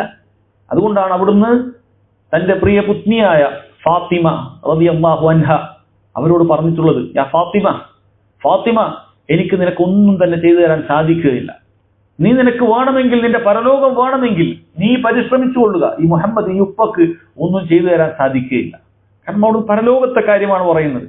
അവിടത്തേക്കുള്ള ദൗത്യം എന്ന് പറയുന്നത് ഈ അസത്യ വിവേചനം കൃത്യമായി പഠിപ്പിച്ചു തരിക എന്നുള്ളതാണ്. സത്യമേതാണ്, അസത്യമേതാണ്, ശിർക്ക് ഏതാണ്, തൗഹീദ് ഏതാണ്, സുന്നത്ത് ഏതാണ്, ചെയ്യേണ്ടത് ഏതാണ്, ഒഴിവാക്കേണ്ടത് ഏതാണ്, ഇത് പഠിപ്പിച്ചു തരിക എന്നുള്ളതാണ് നബി സല്ലല്ലാഹു അലൈഹി വസല്ലമയുടെ ദൗത്യം. അതല്ലാതെ ഒരാളെ പിടിച്ച് സ്വർഗത്തിലേക്ക് പ്രവേശിപ്പിക്കുക, ഒരാളെ നരകത്തിൽ നിന്നും സ്വയം ഇഷ്ടപ്രകാരം ശിക്ഷിക്കാതെ പുറത്തേക്കെടുക്കുക, ഇതൊന്നും നബി സല്ലല്ലാഹു അലൈഹി വസല്ലമക്ക് സാധിക്കുകയില്ല. അതെല്ലാം അല്ലാഹു തആലക്ക് മാത്രമുള്ള കാര്യമാണ്. എന്നാൽ ഈ ആളുകൾ വിശ്വസിക്കുന്നത്, സഹോദരങ്ങളെ, ഇതാണ് ആളുകളുടെ വിശ്വാസം, ഇതാണ്. അതുകൊണ്ട് അവർ ശ്രദ്ധിക്കേണ്ടത്, നിങ്ങളുടെ തൗഹീദ് പിഴച്ചുപോയിട്ടുണ്ട്, നിങ്ങളുടെ ഇസ്ലാം സുരക്ഷിതമല്ല, നിങ്ങൾ ഗൗരവത്തിൽ ശ്രദ്ധിക്കണം. ഈ രൂപത്തിൽ ആരാധനകളിൽ ഏതെങ്കിലും ഒന്ന് അള്ളാഹു അല്ലാത്ത ആളുകൾക്ക് നൽകിയാൽ നിങ്ങൾ മനസ്സിലാക്കേണ്ടത്, ഇന്നഹു മയുശ്രിക് ബില്ലാഹ്, ആരാണോ അള്ളാഹുവിൽ പങ്കു ചേർക്കുന്നത്, ഫഖദ് ഹറമല്ലാഹു അലൈഹിൽ ജന്ന, അവർക്ക് അള്ളാഹു സുബ്ഹാനഹു വ തആല സ്വർഗം നിഷിദ്ധമാക്കിയിരിക്കുന്നു. വമഅവാഹുൻ നാർ, അവരുടെ സങ്കേതം നരകമാണ്. വമാ ലിസ്സാലിമീന മിൻ അൻസാർ, അവിടെ ഒരു സഹായിയും നിങ്ങൾക്ക് കിട്ടുകയില്ല. ദുനിയാവിൽ നിങ്ങൾക്ക് പല സഹായികളെ കിട്ടിയിരിക്കും. നിങ്ങൾക്ക് ഈ ശിർക്ക് പ്രചരിപ്പിക്കാൻ, ശിർക്കിന്റെ വാദങ്ങൾ പറയാൻ, അതിന് സംസാരിക്കാൻ പല പണക്കാരുണ്ടായിരിക്കും, പല സഹായികൾ നിങ്ങൾക്കുണ്ടാകും. പൈശാചികമായ സഹായങ്ങൾ പോലും നിങ്ങൾക്ക് കിട്ടിയേക്കും ഈ പറയുന്ന പല കാര്യത്തിലും. പക്ഷെ പരലോകത്ത് അല്ലാഹു തആല അവരുടെ മുഴുവൻ വ്യാമോഹങ്ങളെയും മറുത്തു കളയുകയാണ്. വമാ ലിസ്സാലിമീന മിൻ അൻസാർ, ഈ ശിർക്ക് ചെയ്യുന്ന അക്രമകാരികൾക്ക് അവിടെ ഒരു സഹായം കണ്ടെത്തുകയില്ല. അപ്പൊ ഈ ശിർക്ക് എന്താണ്? ഇന്നഹു മയുശ്രിക് ബില്ലാഹ്, അള്ളാഹു പങ്കു ചേർക്കുക എന്ന് പറഞ്ഞാൽ എന്താണ്? ഒരിക്കലും എന്തല്ല, അള്ളാഹു സുബ്ഹാനഹു വ തആലയെ പോലെ അള്ളാഹു ഉണ്ടെന്ന് വിശ്വസിക്കലല്ല, അല്ലെങ്കിൽ ആകാശഭൂമികളെ സൃഷ്ടിച്ചത് മറ്റാരെങ്കിലാണ് എന്ന് പറയലല്ല. അതൊക്കെ ശിർക്ക് തന്നെയാണ്. പക്ഷേ അള്ളാഹുവിന് കൊടുക്കേണ്ട ഇബാദത്ത് മറ്റൊരാൾക്ക് അർപ്പിച്ചാൽ നീ ശിർക്കാണ് ചെയ്യുന്നത്. നിന്റെ ലാ ഇലാഹ ഇല്ലല്ലാഹ് പൊളിഞ്ഞു പോയിരിക്കുന്നു. അള്ളാഹു തആല പറയുന്നു, ഇന്നല്ലാഹ ലാ യഗ്ഫിറു അൻ യുശ്റക ബിഹി, അള്ളാഹു സുബ്ഹാനഹു വ തആലയിൽ പങ്കു ചേർക്കപ്പെടുന്ന ഒരു കാര്യവും എന്ത് ചെയ്യുന്നില്ല, അള്ളാഹു തആല പുറത്തു തരുന്നില്ല. അപ്പൊ അത്രയും ഗൗരവമുള്ള ഒരു അബദ്ധത്തിലാണ് അവർ സംഭവിക്കുന്നത്. അവർ ചെയ്യുന്ന ഒരു തിന്മ പോലും അള്ളാഹു സുബ്ഹാനഹു വ തആല പുറത്തു കൊടുക്കുകയില്ല. അവർ ചെയ്യുന്ന ഒരു നന്മ പോലും അള്ളാഹു സുബ്ഹാനഹു വ തആല സ്വീകരിച്ച് സ്വാലിഹായ കർമ്മമായി അവന്റെ ഏടുകളിൽ എഴുതുകയില്ല. അവന് തൗഹീദ് ശരിയാകാതെ, അവൻ ചൊല്ലുന്ന ഒരു ദിക്റിന് അള്ളാഹു സുബ്ഹാനഹു വ തആല ഒരു നന്മ രേഖപ്പെടുത്തുകയില്ല അവന്റെ തൗഹീദ് ശരിയാവാതെ. അവൻ ഖുർആൻ ഓതുമ്പോൾ ഒരു ഹർഫിന് 10 കൂലിയുണ്ട്, പക്ഷെ അള്ളാഹു സുബ്ഹാനഹു വ തആലയുടെ മലക്കുകൾ അത് രേഖപ്പെടുത്തുകയില്ല നന്മയുടെ ഏടുകളിൽ അവന്റെ തൗഹീദ് ശരിയാകാതെ. എത്ര വലിയ അബദ്ധമാണ്. ആളുകൾ ഇങ്ങനെ അവർ സ്വന്തം എന്ത് വിചാരിച്ചുകൊണ്ടിരിക്കുകയാണ്, ഞങ്ങളുടെ ഇസ്ലാം സുരക്ഷിതമാണ്, ഞങ്ങൾ സുരക്ഷിതമായ ഒരു ഇസ്ലാമിൽ തന്നെയാണ് ഉള്ളത് എന്ന് യഹൂദ നസാറാക്കൾ വ്യാമോഹിക്കുന്നത് പോലെ അവർ വ്യാമോഹിക്കുകയാണ്. എന്നാൽ അല്ലാഹു സുബ്ഹാനഹു വ തആലയുടെ കട്ടായം, അല്ലാഹു സുബ്ഹാനഹു വ തആലയുടെ തീർപ്പ്, ഇന്നഹു മയുശ്രിക് ബില്ലാഹ് ഫഖദ് ഹറമല്ലാഹു അലൈഹിൽ ജന്ന, അല്ലാഹുവിൽ പങ്കു ചേർത്താൽ അല്ലാഹു സുബ്ഹാനഹു വ തആല അവർക്ക് സ്വർഗം നിഷിദ്ധമാക്കിയിരിക്കുന്നു എന്നാണ്. അതുകൊണ്ട് ഈ കാര്യം ശരിക്കും പഠിക്കണം. എന്റെ തൗഹീദിൽ നിന്നും വ്യതിചലിക്കുന്ന ഏതെങ്കിലും ഒരു രൂപത്തിലുള്ള ഒരു കർമ്മം എന്നിലുണ്ടോ എന്നുള്ളത്. ജാറത്തിൽ പോയാൽ എന്താ ചെയ്യുന്നത്? ജാറത്തിൽ പോകാതെ മഹാന്മാരെ കുറിച്ചുള്ള നിന്റെ വിശ്വാസം എന്താണ്? അല്ലാഹു സുബ്ഹാനഹു വ തആല ഈ മഹാന്മാർക്ക് ഇന്ന കഴിവ് കൊടുത്തിട്ടുണ്ട്, ഇന്ന രൂപത്തിൽ സഹായം ചെയ്യാൻ എന്തെങ്കിലുമൊക്കെ ഒരു കാര്യം അള്ളാഹു നിശ്ചയിച്ചിട്ടുണ്ട് എന്ന് നിന്നോട് ആരാണ് പറഞ്ഞത്? അള്ളാഹു തആല പറഞ്ഞു ഖുർആനിൽ.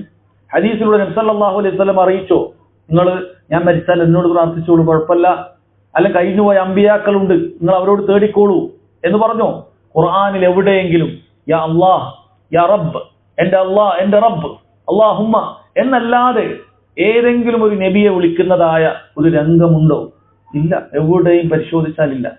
സഹോദരങ്ങളെ, നേർക്ക് നേരെ ഇല്ല. അതുകൊണ്ട് ഈ ആളുകൾ വളരെ ഗൗരവത്തിൽ മനസ്സിലാക്കേണ്ട ഒരു കാര്യമാണ്, അവരുടെ തൗഹീദിൽ വലിയ അബദ്ധം സംഭവിച്ചിട്ടുണ്ട് എന്നുള്ളത്.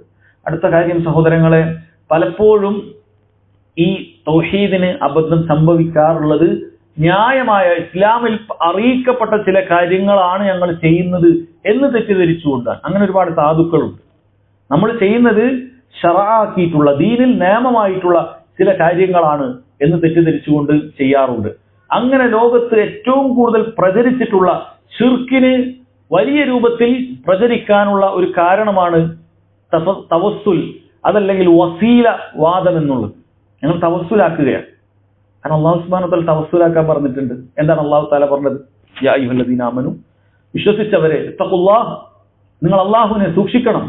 വബ്തഗു ഇലൈഹിൽ വസീല, അവനിലേക്ക് അടുക്കുവാനുള്ള സാമീപ്യ മാർഗം, വസീല നിങ്ങൾ തേടണം. വബ്തഗു ഇലൈഹി അൽ വസീല, അള്ളാഹുവിലേക്ക് എത്താനുള്ള ഒരു സാമീപ്യ മാർഗം നിങ്ങൾ തേടണമെന്ന് അള്ളാഹു സുബ്ഹാനഹു വ തആല പറഞ്ഞിട്ടുണ്ട്. അപ്പൊ അവര് പറഞ്ഞു, ഇതൊക്കെ വസീലയാണ്, അള്ളാഹുവിലേക്ക് തേടാനുള്ള മാർഗമാണ് മഹാന്മാരോട് ചോദിക്കൽ, അള്ളാഹുവിലേക്ക് അടുപ്പെത്താനുള്ള മാർഗമാണ് അവരോട് സഹായം ചോദിക്കൽ, ഇതൊക്കെ അവരോട് ചോദിക്കാനുള്ളതാണ്. എന്നാൽ ആരാണ് ഇങ്ങനെ അതിന്റെ വ്യാഖ്യാനം പറഞ്ഞിട്ടുള്ളത്? നമുക്ക് അവരോട് നേരത്തെ പറഞ്ഞതുപോലെ തന്നെ നമുക്ക് ചോദിക്കാം. പ്രാമാണികമായ ഖുർആനിന്റെ ഏത് വ്യാഖ്യാതാവാണ്?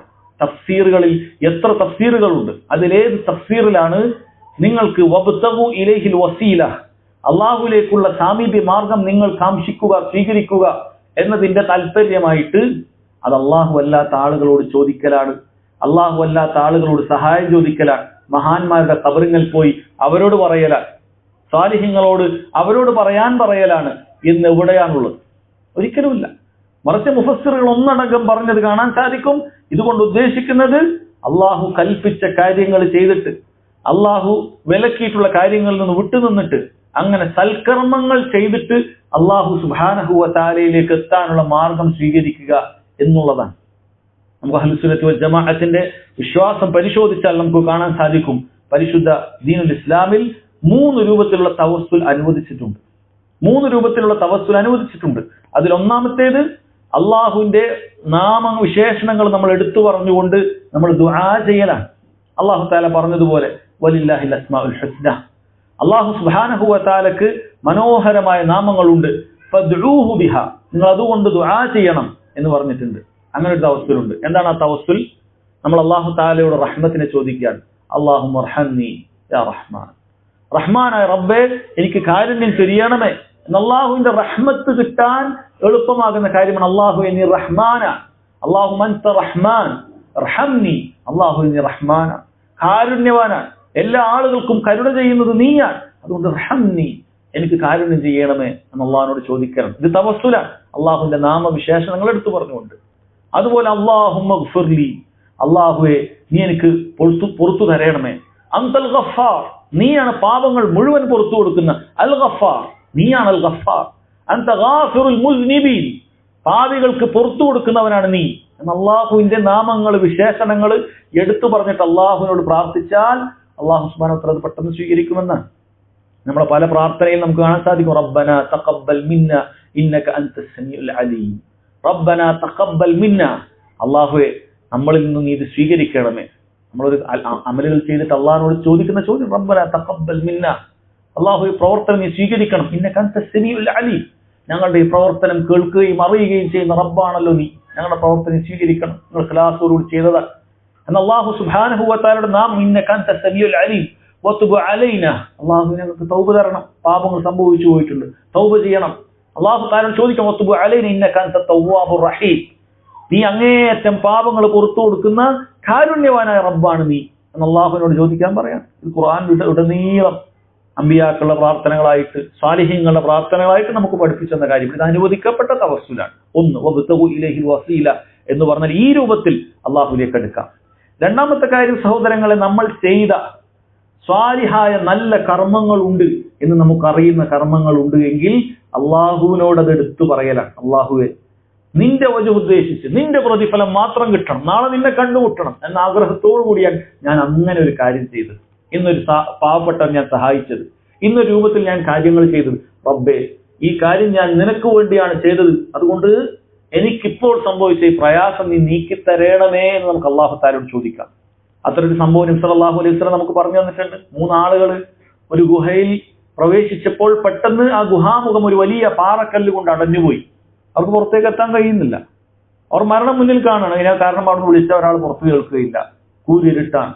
അവരെ സംബന്ധിച്ചിടത്തോളം ഇനി കുറച്ച് ദിവസം കഴിഞ്ഞാൽ അവർ ഉടനെ മരിക്കും. മരണം മുന്നിൽ കാണുന്ന സമയമാണ്. അവർ ഓരോരുത്തരും അവരുടെ സാലിഹായ അമലുകൾ എടുത്തു പറയുന്നുണ്ട്.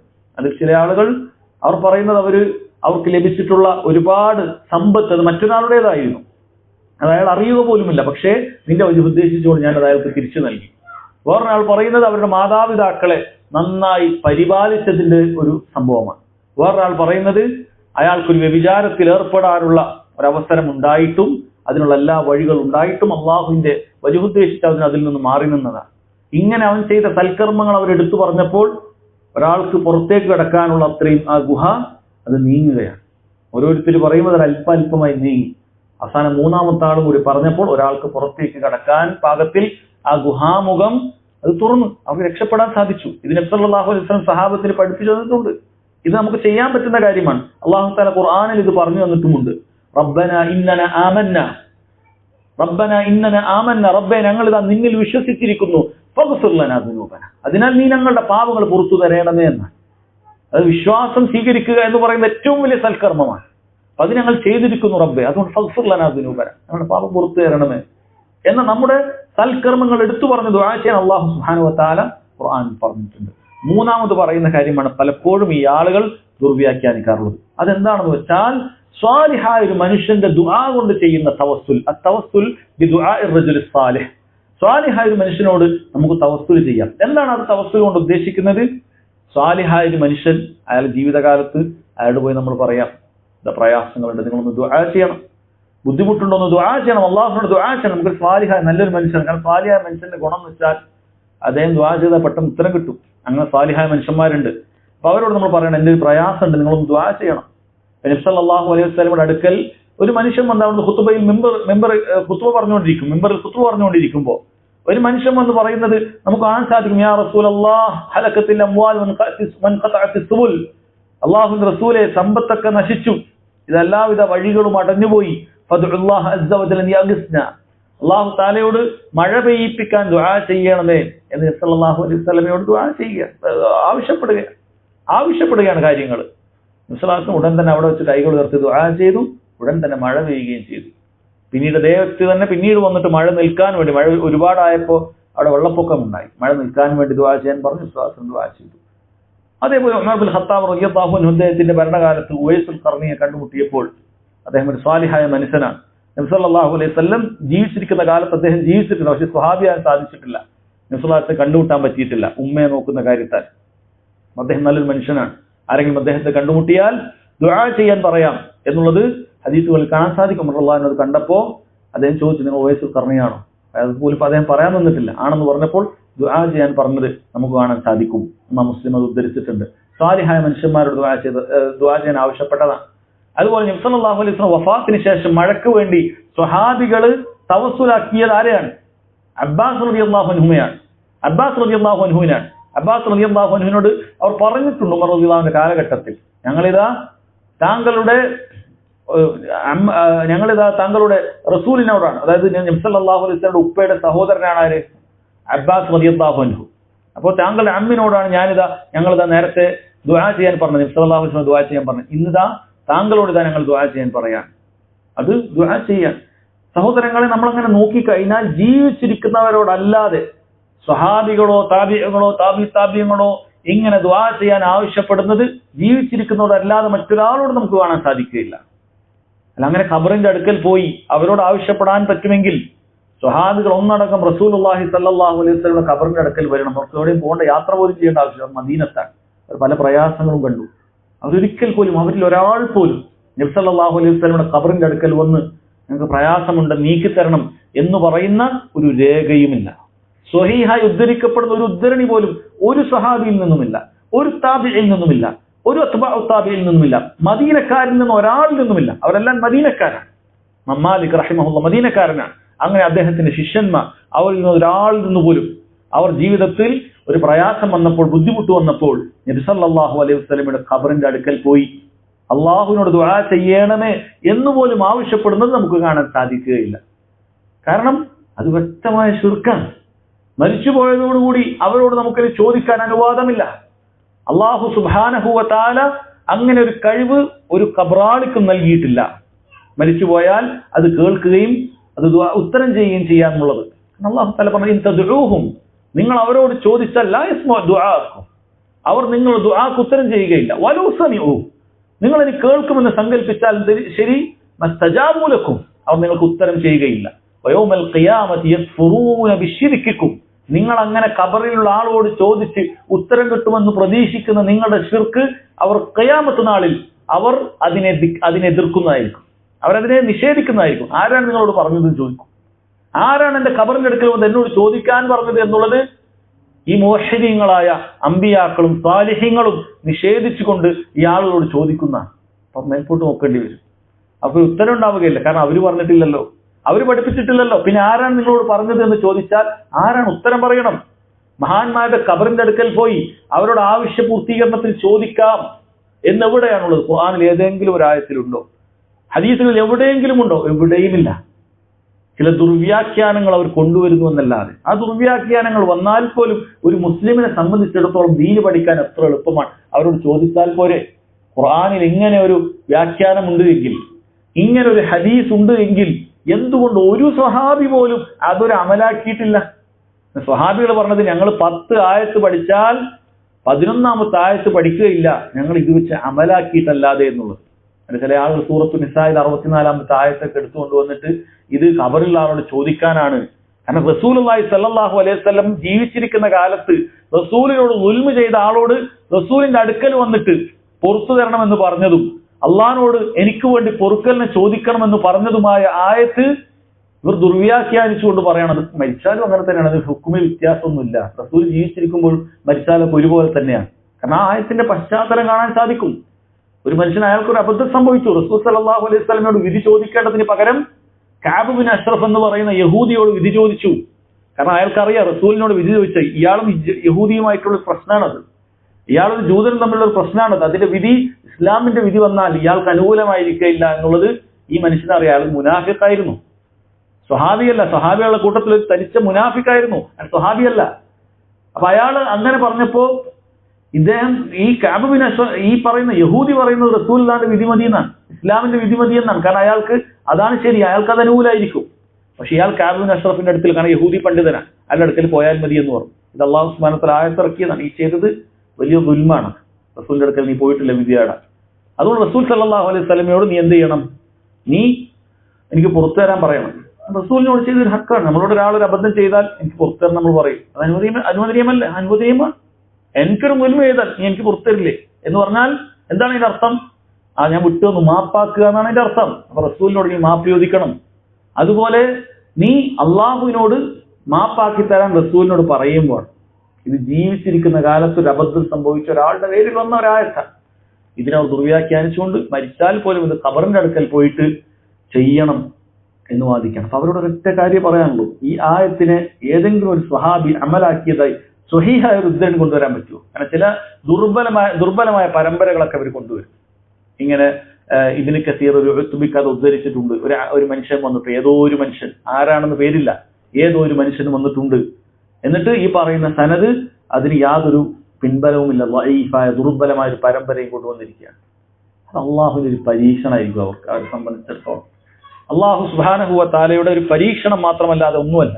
കാരണം അള്ളാഹു തആല അവൻ ഇത്രയും ഹക്കിന്റെ ആയത്തുകൾ ഉദ്ധരിച്ചു തന്നിട്ട്, അള്ളാഹു സുബ്ഹാനഹു വ തആല അവതരിപ്പിച്ചു തന്നിട്ട്, ഹദീസുകൾ മുഴുവനും തൗഹീദിന്റെ കാര്യങ്ങൾ ഊഞ്ഞു പറഞ്ഞിട്ട് അതൊന്നും സ്വീകരിക്കാതെ ഇത്തരം സംശയം ഉണ്ടാകുന്ന പിന്നാലെ പോയിട്ട് ജീവിതം തുലക്കുക എന്നുള്ളത് അള്ളാഹിന്റെ ഒരു പരീക്ഷണമാണ് അവർക്ക്. അതുകൊണ്ട് അവർ മനസ്സിലാക്കേണ്ടത്, സഹോദരങ്ങളെ, ഈ സാലിഹായ മനുഷ്യന്മാരോട് തവസ്സുലാക്കുക എന്ന് പറയുന്നത് ജീവിതകാലത്തല്ലാതെ മരിച്ചിട്ട് അങ്ങനെ ചെയ്യുന്നതായിട്ടൊരു സംഭവം ഒരു രേഖയിൽ ഖുർആനിലോ സ്വഹീഹായ ഹദീസിലോ എവിടെയും തന്നെ ഇല്ല. പക്ഷേ പിശാച് ആളുകളെ എന്ത് ചെയ്യാണ്? ഇങ്ങനെ തെറ്റിദ്ധരിപ്പിച്ചുകൊണ്ടേയിരിക്കുകയാണ്. എന്നിട്ട് തവസ്സുൽ എന്നുള്ള പേരിൽ റസൂലുള്ളാഹിനോട്, റസൂലുള്ളാഹ് എനിക്ക് അള്ളാഹിനോട് വേണ്ടി ചോദിക്കണം, ഞങ്ങൾ പാപികളാണ്, ഞങ്ങൾക്കൊന്നും ചെയ്യാൻ സാധിക്കില്ല, അതുകൊണ്ട് താങ്കൾ ഞങ്ങൾക്ക് വേണ്ടി പറയണം, താങ്കൾ ഞങ്ങൾക്ക് വേണ്ടി ദുആ ചെയ്യണം എന്ന് പറയുന്നു. മഹാന്മാരുടെ പേരുകൾ എടുത്തു വെച്ച് മൊയ്തീൻ ഷേഖ് തങ്ങളെ കാക്കണം ഇത് പറയുമ്പോൾ അവർ ഞങ്ങളോട് പറയുന്നത്, ഞങ്ങൾ മൊയ്തീൻ ഷേഖ് ആണ്, കാക്കാൻ കഴിവുണ്ടെന്നൊന്നും വിശ്വസിക്കുന്നില്ല, ഞങ്ങൾ മൊയ്തീൻ ഷേഖെ കാക്കണേ എന്ന് പറഞ്ഞാൽ അത് മൊയ്തീൻ ഷേഖ് അള്ളാഹുവിനോട് പറയുകയും അങ്ങനെ ഞങ്ങൾക്ക് ആ തേട്ടം അത് അള്ളാഹു സുബ്ഹാനഹു വ തആല സ്വീകരിക്കുന്നതായിട്ട് ലഭിക്കുകയും ചെയ്യും എന്നാണ് പറയുന്നത്. എന്താണ് അതിന്റെ ന്യായം? കാരണം നമുക്ക് നേരിട്ട് ചോദിക്കാനുള്ള വകുപ്പില്ല, നമ്മൾ പാപികളല്ലേ, പാപികൾ അങ്ങനെ നേരിട്ട് അള്ളാഹുവിനോട് ചോദിക്കാൻ പാടുണ്ടോ? ഒരിക്കലും പാടില്ലല്ലോ എന്ന് പറയാൻ യഥാർത്ഥത്തിൽ അവർക്ക് അറിയില്ല.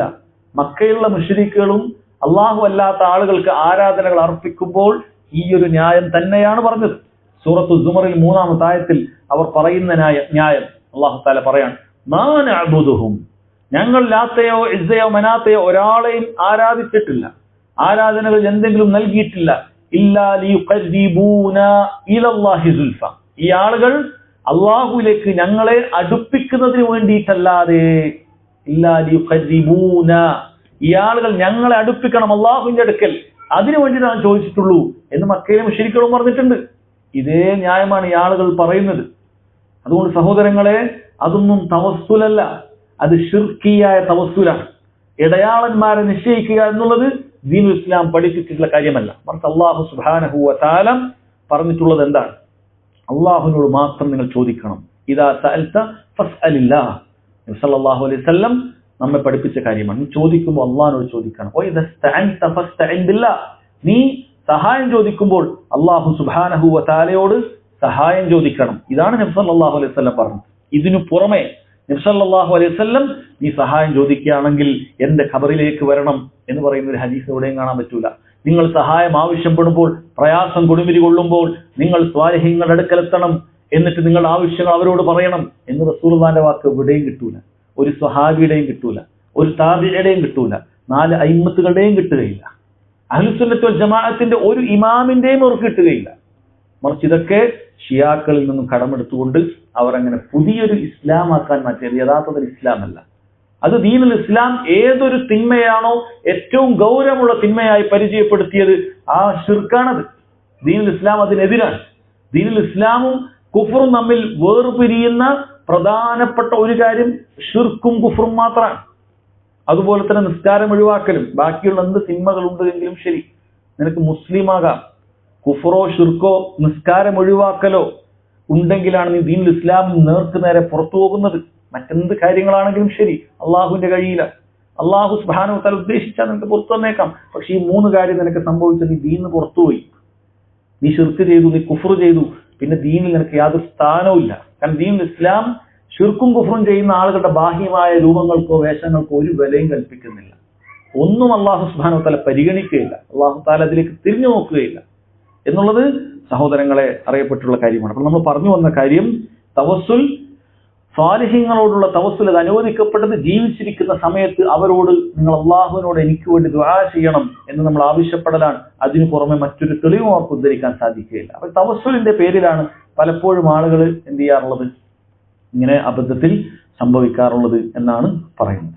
അതുപോലെ സഹോദരങ്ങളെ, ഇതിന്റെ പെട്ട തൗഹീദിൽ നിന്നും നമ്മുടെ ഇസ്ലാമിൽ നിന്നും നമ്മെ പുറത്തേക്ക് കൊണ്ടുപോകുന്ന മറ്റൊരു കാര്യമാണ്, ആളുകൾക്ക് എന്തെങ്കിലും രോഗങ്ങളോ പ്രയാസങ്ങളോ ബുദ്ധിമുട്ടുകളോ സാമ്പത്തികമായ വല്ല ദുർബലതയോ അനുഭവപ്പെട്ടാൽ ഇത്തരം സാഹിര്യങ്ങളുടെ അടുക്കലേക്ക്, മാരണക്കാരുടെ അടുക്കലേക്ക് എത്തുക എന്നുള്ളത്. അതുപോലെ ജ്യോത്സ്യന്മാരുടെ അടുക്കലേക്കും, അല്ലെങ്കിൽ കളഞ്ഞുപോയ മുതലുകൾ അത് ഇന്നടുത്തുണ്ട് എന്ന് ഭാവി പറഞ്ഞു തരുന്ന, ഭാവി പ്രവചിക്കുന്ന ആളുകളുടെ അടുക്കലേക്കും എത്തുക എന്നുള്ളത് ആളുകളുടെ ദീനുൽ ഇസ്ലാമിനെ തന്നെ പൊളിച്ചു കളയുന്ന കാര്യങ്ങളിൽ ഒന്നാണ്. നബി സല്ലല്ലാഹു അലൈഹി വസല്ലം പറഞ്ഞു, മൻ അത അറാഫൻ ഔ കാഹിന, ആരെങ്കിലും ഒരു അറാഫ്, കളഞ്ഞുപോയ സാധനങ്ങളൊക്കെ ഇന്നടുത്തുണ്ട് എന്ന് പറഞ്ഞു തരുന്ന ഒരുവന്റെ അടുക്കലേക്ക്, അല്ലെങ്കിൽ ഒരു കാഹിൻ, ഒരു ജ്യോത്സ്യന്റെ അടുക്കലേക്ക് ആരെങ്കിലും പോയി, ഫസദ്ദഖഹു, എന്നിട്ട് അയാൾ പറഞ്ഞ കാര്യം അതുപോലെ വിശ്വസിക്കുകയും ചെയ്തു, ഫസദ്ദഖഹു ബിമാ യഖൂൽ ഫഖദ് കഫറ ബിമാ ഉൻസില അലാ മുഹമ്മദ് സല്ലല്ലാഹു അലൈഹി വസല്ലം, നബി സല്ലല്ലാഹു അലൈഹി വസല്ലമക്ക് ഇറങ്ങിയതിൽ അവൻ നിഷേധിച്ചിരിക്കുന്നു. അത് ഖുർആനിൽ അവൻ അവിശ്വസിച്ചിരിക്കുന്നു എന്നാണ്. അപ്പൊ ഖുർആൻ അത് അവിശ്വസിച്ചിരിക്കുന്നു. ഈ ഇത്തരം കാഹിനിങ്ങളെടുത്ത്, സാഹിര്യങ്ങളുടെ അടുക്കൽ, മാരണക്കാരുടെ അടുക്കൽ, ജ്യോത്സ്യന്മാരുടെ അടുക്കൽ നീ പോയി കഴിഞ്ഞാൽ നിന്റെ ഇസ്ലാം പോയി. കാരണം സിഹറിനെ കുറിച്ച് അള്ളാഹു സുബ്ഹാനഹു വ തആല പറഞ്ഞത് അത് പഠിക്കലും പഠിപ്പിക്കലും കുഫറാണ് എന്നാണ്. അള്ളാഹു തആല പറഞ്ഞില്ലേ, വമാ കഫറ സുലൈമാൻ നബി അലൈഹി സ്വലാത്തു വസ്സലാം കാഫിറായിട്ടില്ല, വലാകിന്ന ശയാത്തീന കഫറു, പിശാചുക്കളാണ് കാഫിറായത്. ഒരു ചരിത്രവുമായി ബന്ധപ്പെട്ടതാണ്. യുഅല്ലിമൂന അന്നാസ സിഹർ, അവർ ജനങ്ങളെ സിഹർ പഠിപ്പിച്ചു, മാരണം പഠിപ്പിച്ചു എന്നാണ് അള്ളാഹു തആല പറഞ്ഞതാണ്. സിഹർ എന്ന് പറയുന്നത്, മാരണം എന്ന് പറയുന്നത് അതെന്താണ്? അത് ദീനുൽ ഇസ്ലാമിൽ നിന്ന് പുറത്തു പോകുന്ന കൊടിയ പാപമാണ്. ശിർക്ക് ചെയ്തിട്ടല്ലാതെ ഒരാൾക്ക് സിഹർ ചെയ്യാൻ സാധിക്കുകയില്ല. അതിൽ നീ വിശ്വസിക്കുക, അതനുസരിച്ച് നീ പ്രവർത്തിക്കുക എന്ന് പറയും ദീനുൽ ഇസ്ലാമിൽ നിന്നും പുറത്തു പോകുന്ന കാര്യമാണ്. അല്ലാഹു തആല പറയുന്നു, വലഖദ് അലിമു, അവർ മനസ്സിലാക്കിയിട്ടുണ്ട്, ലമൻ ഇശ്തറാഹു, ആരാണോ ആ സിഹർ വാങ്ങിയത്, മാ ലഹു ഫിൽ ആഖിറതി മിൻ ഖലാഖ്, ആഖിറത്തിൽ പരലോകത്തിൽ അവർക്ക് യാതൊരു ഓഹരിയുമില്ല എന്ന് മനസ്സിലാക്കിയിട്ടുണ്ട്. അതുകൊണ്ട് തന്നെ സഹോദരങ്ങളെ, രോഗങ്ങളോ പ്രയാസങ്ങളോ ഉണ്ടായാൽ നമ്മൾ ശരിക്കും മനസ്സിലാക്കേണ്ടത് ചിലപ്പോൾ മാനസികമായ ബുദ്ധിമുട്ടുകളായിരിക്കും, പൈശാചികമായ ബുദ്ധിമുട്ടുകളായിരിക്കും. അല്ലെങ്കിൽ പെട്ടെന്ന് നല്ല ഉയർച്ചയിലുള്ള സാമ്പത്തികമായി നല്ല മുന്നോക്കം നിൽക്കുന്ന ഒരാൾക്ക് പെട്ടെന്ന് ഒരു സാമ്പത്തികമായ ഇടിവ് വരും, ബുദ്ധിമുട്ടുകൾ വരും. ഒരിക്കലും തന്നെ അള്ളാഹുവിനോടല്ലാതെ നിങ്ങൾ പ്രാർത്ഥിക്കാനോ സഹായം ചോദിക്കാനോ പാടില്ല. ഇങ്ങനെ ഒരു സബബ് അള്ളാഹു സുബ്ഹാനഹു വ തആല നിശ്ചയിച്ചിട്ടില്ല.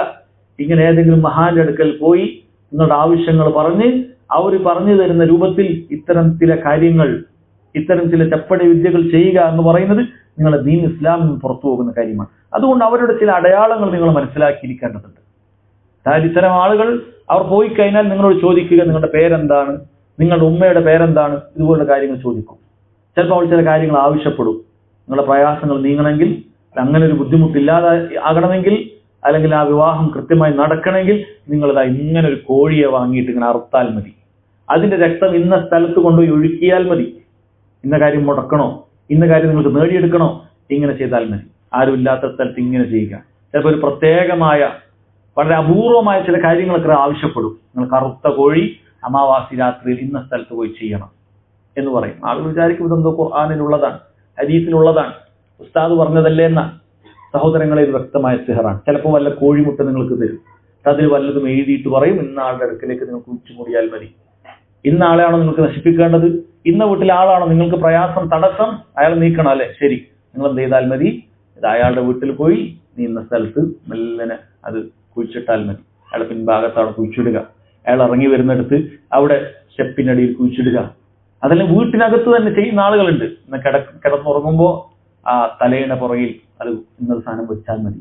ഈ രൂപത്തിൽ ചെയ്യുകയും പ്രയാസപ്പെടുത്തുകയും ചെയ്യുന്ന ആളുകൾ അത് പൈശാചികമായ മാർഗങ്ങളിലൂടെയാണ് ചെയ്യുന്നത്.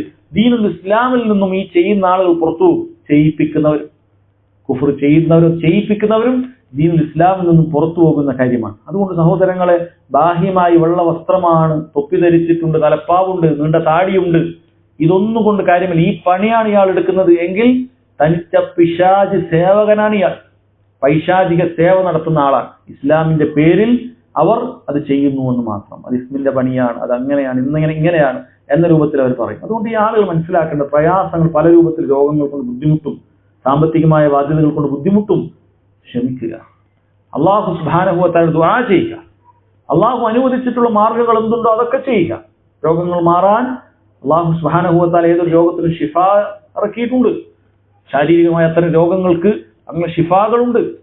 മാനസികമായ രോഗങ്ങൾ, ബുദ്ധിമുട്ടുകൾ ഉണ്ടായാൽ, പൈശാചിക ബാധയോ പൈശാചിക ബുദ്ധിമുട്ടുകളോ ഉണ്ടായാൽ അള്ളാഹു സുബ്ഹാനഹു വ തആലയുടെ ഖുർആൻ അത് ഷിഫയാണ്. അതുകൊണ്ട് പാരായണം ചെയ്യുക, റുഖിയത്തു ശർഇയ്യ, ആ ഖുർആൻ ഈ രോഗം ബാധിച്ച ആളുടെ മേൽ ഓതുക, ഓതി തടവി കൊടുക്കുക, അങ്ങനെ ഊതിയിട്ടുള്ള വെള്ളം അവർക്കത് കുടിപ്പിക്കുക, അതുകൊണ്ട് കുളിപ്പിക്കുകയൊക്കെ ചെയ്യുക. ഇതൊക്കെ മുൻഗാമികൾ നമുക്ക് പഠിപ്പിച്ചു തന്ന മാർഗങ്ങളിൽ ചിലതാണ്. ഇത്തരം കാര്യങ്ങൾ ചെയ്യുക. ഇതിനപ്പുറത്തേക്ക് ശിർക്കൻ മന്ത്രങ്ങൾ ചെയ്യുക, അതായത് മനസ്സിലാകാത്ത രൂപത്തിൽ എന്തൊക്കെയോ എഴുതി ഏലത്തിലും തകിളിലും ഒക്കെ എഴുതി അവിടെ കുഴിച്ചിടുക, അല്ലെ മനസ്സിലാകാത്ത ചില മന്ത്രങ്ങൾ പറയുക, ഇതൊക്കെ ദീനുൽ ഇസ്ലാമിൽ നിന്നും എതിരായിട്ടുള്ള കാര്യമാണ്. അതുകൊണ്ട് സഹോദരങ്ങളെ, അത്തരം കാര്യങ്ങൾ നിങ്ങൾ ചെയ്യുന്നുണ്ട് എങ്കിൽ നിങ്ങളുടെ ഇസ്ലാം സുരക്ഷിതമല്ല. നിങ്ങളത് ഉസ്താദക്കന്മാർ ചെയ്യുന്നു തരുന്നതല്ലേ, ഇന്ന് ആൾക്കാരൊക്കെ ചെയ്യുന്നതല്ല, അവരൊക്കെ അങ്ങനെ വെറുതെ ചെയ്യോ എന്ന് നിങ്ങൾ ഒരിക്കലും തെറ്റിദ്ധരിക്കേണ്ടതില്ല. അവർ ചെയ്യുന്നതാണ്. അതിനേക്കാളും വലിയ നാം നേരത്തെ മുകളിൽ പറഞ്ഞ ഈ ശിർക്കൻ വിശ്വാസം വെച്ചു പുലർത്തുന്നവരല്ലാതെ ഈ പണിക്ക് നിൽക്കുകയില്ല. ഇത്തരം മഹാന്മാരുടെ വിഷയത്തിലും ഔലിയാക്കളുടെ വിഷയത്തിലും അവരോട് ചോദിക്കാം, സഹായം തേടാം എന്നൊക്കെ ദീനുൽ ഇസ്ലാമിൽ പുറത്തു പോകുന്ന കൊടിയ ശിർക്ക് ആ വിശ്വാസമുള്ള ആളുകളാണ് പലപ്പോഴും ഇതിന്റെ പിന്നിൽ. അതല്ലാത്ത ആളുകൾ ഇതിന്റെ പിന്നിൽ കാണുകയില്ല. അതല്ലാത്ത ആളുകളെ ഇത്തരം പരിപാടിക്ക് നമുക്ക് കണ്ടെത്താൻ സാധിക്കുകയില്ല. അതുകൊണ്ട് അവരുടെ ആ ബാഹ്യമായ രൂപം നിങ്ങൾ ഒരിക്കലും നിങ്ങളെ വഞ്ചിതരാക്കേണ്ടതില്ല എന്നാണ് സഹോദരങ്ങളെ ഓർമ്മപ്പെടുത്താനുള്ളത്. അതുകൊണ്ട് വളരെ ഗൗരവത്തിൽ നിന്ന് മനസ്സിലാക്കണം. അതുപോലെ ആളുകൾക്ക് ദീനുൽ ഇസ്ലാമിൽ നിന്ന് വരുന്ന, തൗഹീദിൽ നിന്ന് വരുന്ന വലിയൊരു അബദ്ധമാണ് നബി സല്ലല്ലാഹു അലൈഹി വസല്ലമയുടെ പേരിൽ അവർക്ക് സംഭവിക്കുന്ന ഗുലൂവ് എന്ന് പറയുന്നത്, പരിധി വിടുക എന്ന് പറയുന്നത്. നബി സല്ലല്ലാഹു അലൈഹി വസല്ലമയുടെ വിഷയത്തിൽ അവർക്ക് സംഭവിക്കുന്ന ഗുലൂവ്. നബി സല്ലല്ലാഹു അലൈഹി വസല്ലം അവിടുന്ന് അഷ്റഫുൽ ഖൽഖാൻ, പടപ്പുകളുടെ കൂട്ടത്തിൽ ഏറ്റവും ശ്രേഷ്ഠവര്യരാണ്. ചില റിവായത്തുകളിൽ നമുക്ക് കാണാൻ സാധിക്കും മുൻഗാമികൾ പറയുന്നതായിട്ട്. നബി സല്ലല്ലാഹു അലൈഹി വസല്ലം അള്ളാഹു സൃഷ്ടിച്ചതിൽ ഏറ്റവും ശ്രേഷ്ഠരാണ്. ചിലർ ചോദിച്ചു, ജിബ്രീലിനേക്കാളും മീകായിലിനേക്കാളും ശ്രേഷ്ഠനാണോ? അവർ പറഞ്ഞു, ജിബ്രീലിനേക്കാളും മീകായിലിനേക്കാളും ശ്രേഷ്ഠനാണ് മുഹമ്മദ് നബി സല്ലല്ലാഹു അലൈഹി വസല്ലം. അതിൽ യാതൊരു സംശയവുമില്ല. ആ റസൂലിനേക്കാളും ഖൈറുള്ള, നന്മയുള്ള ഒരാളുമില്ല. പക്ഷേ റസൂൽ സല്ലല്ലാഹു അലൈഹി വസല്ലമയെ സ്നേഹിക്കുന്നിടത്ത് ചിലർ പരിധി വിട്ടുപോയി. സ്നേഹം എന്ന പേരിൽ അവിടുന്ന് പഠിപ്പിക്കാത്ത രൂപത്തിൽ അവിടുത്തെ പുകഴ്ത്തുകയും നബി സല്ലല്ലാഹു അലൈഹി വസല്ലമക്ക് ഇല്ലാത്ത വിശേഷണങ്ങൾ വെച്ച് ചാർത്തുകയും അങ്ങനെ നബി സല്ലല്ലാഹു അലൈഹി വസല്ലമയോടുള്ള കടപ്പാടിൽ വീഴ്ച വരുത്തുകയും ചെയ്ത് പരിധി വിട്ടുപോയ ആളുകളുണ്ട്. നബി സല്ലല്ലാഹു അലൈഹി വസല്ലം ആ പരിധി വിടരുത് എന്ന് നേരത്തെ പറഞ്ഞിട്ടുള്ള കാര്യമാണ്. ലാ തുത്രൂനി, നിങ്ങൾ എന്നെ അമിതമായി പുകഴ്ത്താൻ പാടില്ല. കമാ അത്റത്തിൻ നസാറ ഇബ്നു മറിയം, ഈസാ അലൈഹി സ്വലാത്തു വസ്സലാം ഇബ്നു മറിയം, അദ്ദേഹത്തെ നസാറാക്കൾ ക്രിസ്ത്യാനികൾ പാടി പുകഴ്ത്തി ഇലാഹ് വരെ ആക്കി. നബിയാണെന്ന് അവർക്ക് ആദ്യഘട്ടത്തിൽ അറിയുന്നത് തന്നെയാണ്, ഒരു നബിയായിട്ടാണ് എന്നവർക്കറിയാം, ഈസാ നബി എന്ന് അംഗീകരിച്ചവരാണ്. പക്ഷെ പിന്നീട് പുകഴ്ത്തി അവസാനം അവർ പറഞ്ഞു ഈസ തന്നെയാണ് അള്ളാഹു, അള്ളാഹു വേറെ ഇല്ല, അള്ളാഹു അങ്ങനെ അവതരിച്ചതാണ്, ഈസ എന്ന് പറയുന്ന അള്ളാഹുവിന്റെ പുത്രനാണ് എന്ന് പറഞ്ഞു, അത് തന്നെയാണ് അള്ളാഹു എന്ന് പറഞ്ഞു.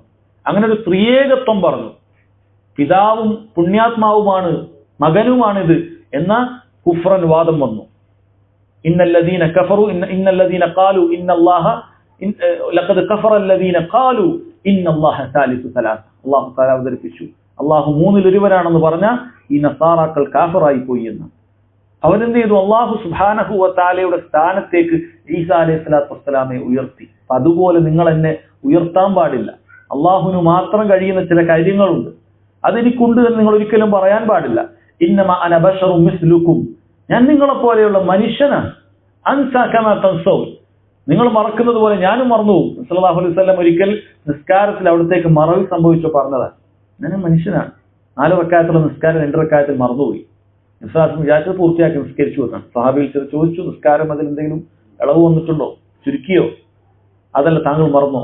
നിസ്കാരം പറഞ്ഞില്ല, ഞാൻ മറന്നിട്ടില്ല, ചുരുക്കിയിട്ടില്ല. അപ്പൊ സഹാബികൾ പറയെങ്കിൽ നിങ്ങൾ മറന്നിട്ടുണ്ട്, കാരണം 2 നിസ്കരിച്ചുള്ളൂ എന്ന് ഞങ്ങൾക്ക് ഉറപ്പാണ്, അപ്പൊ താങ്കൾ മറന്നതാണ്. അപ്പൊ നിസ്കാരം അത് വീണ്ടും 2 റക്അത്ത് നിസ്കരിക്കുന്ന കാര്യങ്ങൾ പറഞ്ഞു കൊടുക്കുകയും ചെയ്തു. അവിടെ നിന്ന് അങ്ങനെ പറഞ്ഞു, നിങ്ങൾ എന്നെ അങ്ങനെ അമിതമായി പുകഴ്ത്താൻ പാടില്ല. ചില ആളുകൾ അതിൽ സംഭവിക്കുന്ന അബദ്ധങ്ങളാണ് നബി സല്ലല്ലാഹു അലൈഹി വസല്ലമക്ക് നാളെയുള്ള കാര്യങ്ങൾ അറിയും എന്ന് പറയുന്നത്.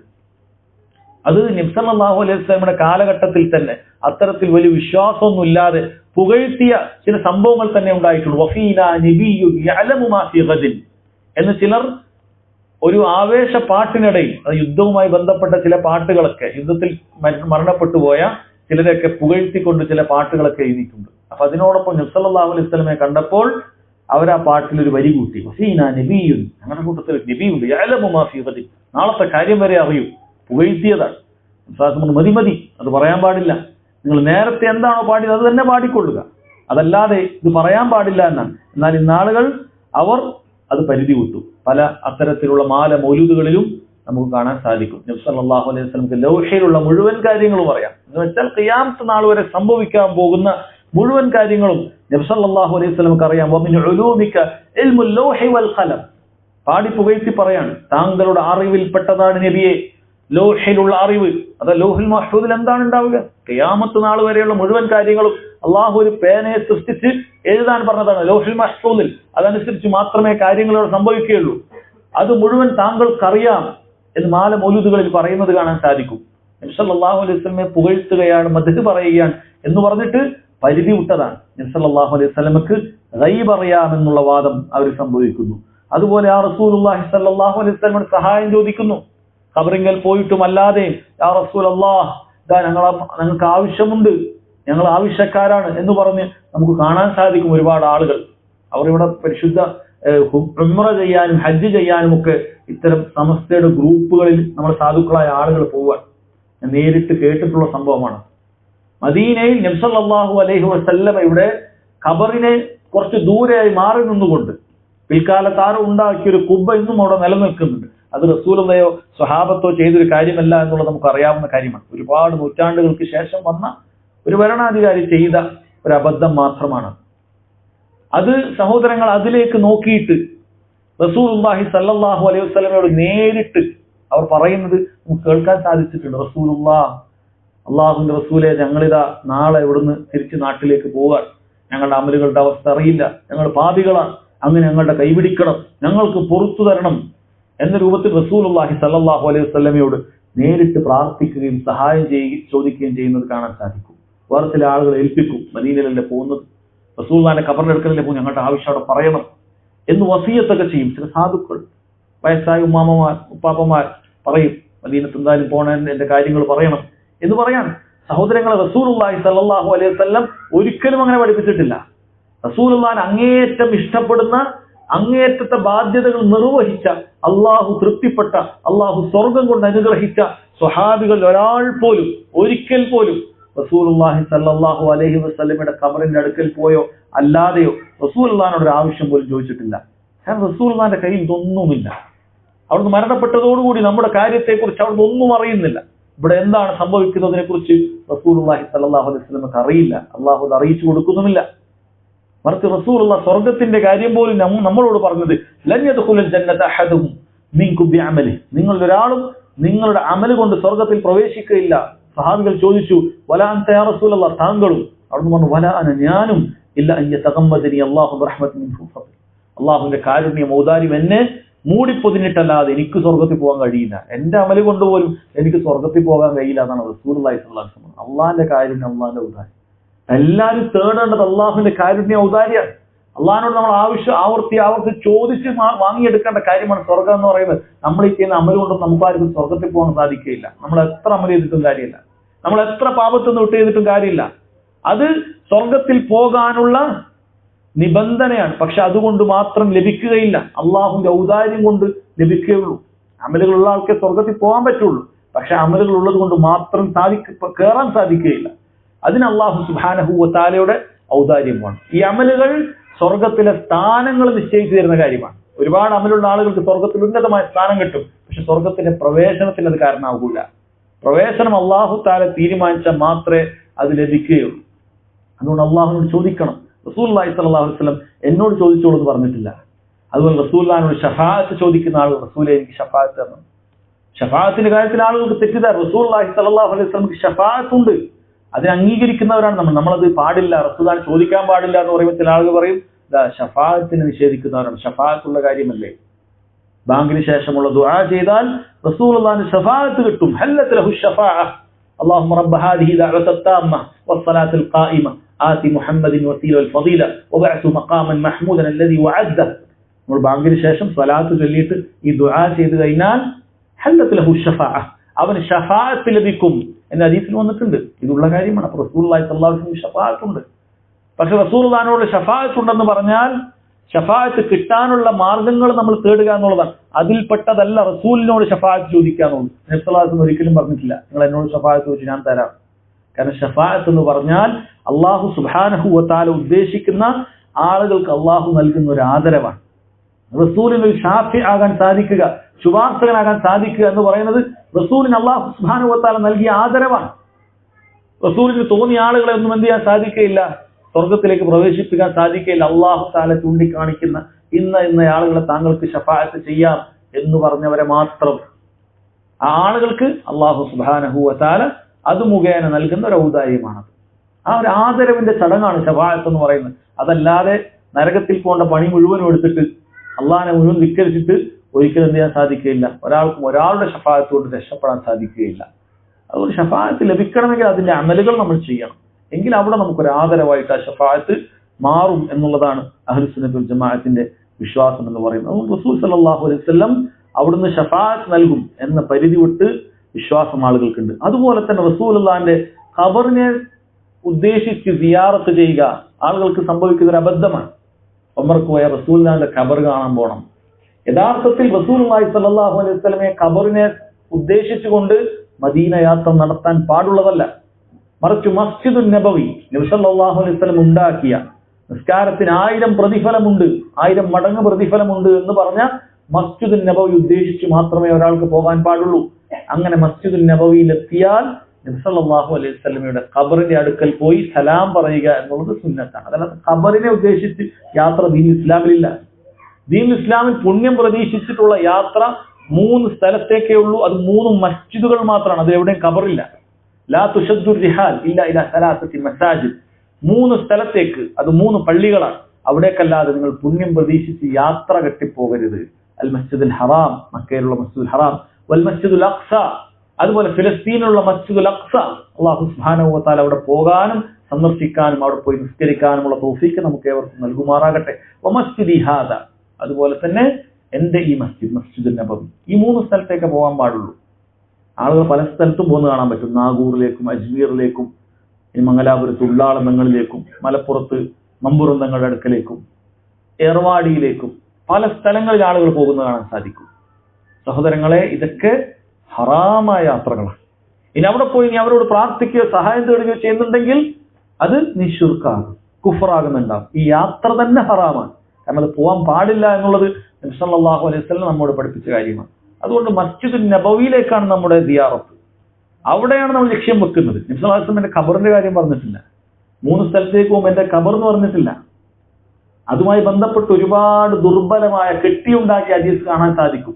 ആരെങ്കിലും ഹജ്ജ് ചെയ്തു എന്റെ ഖബർ സിയാറത്ത് ചെയ്യാതെ മടങ്ങിയാൽ അവന്റെ ഹജ്ജ് തള്ളപ്പെടുന്നതാണ് പോലുള്ള ദുർബലമായ ഉദ്ധരണികൾ.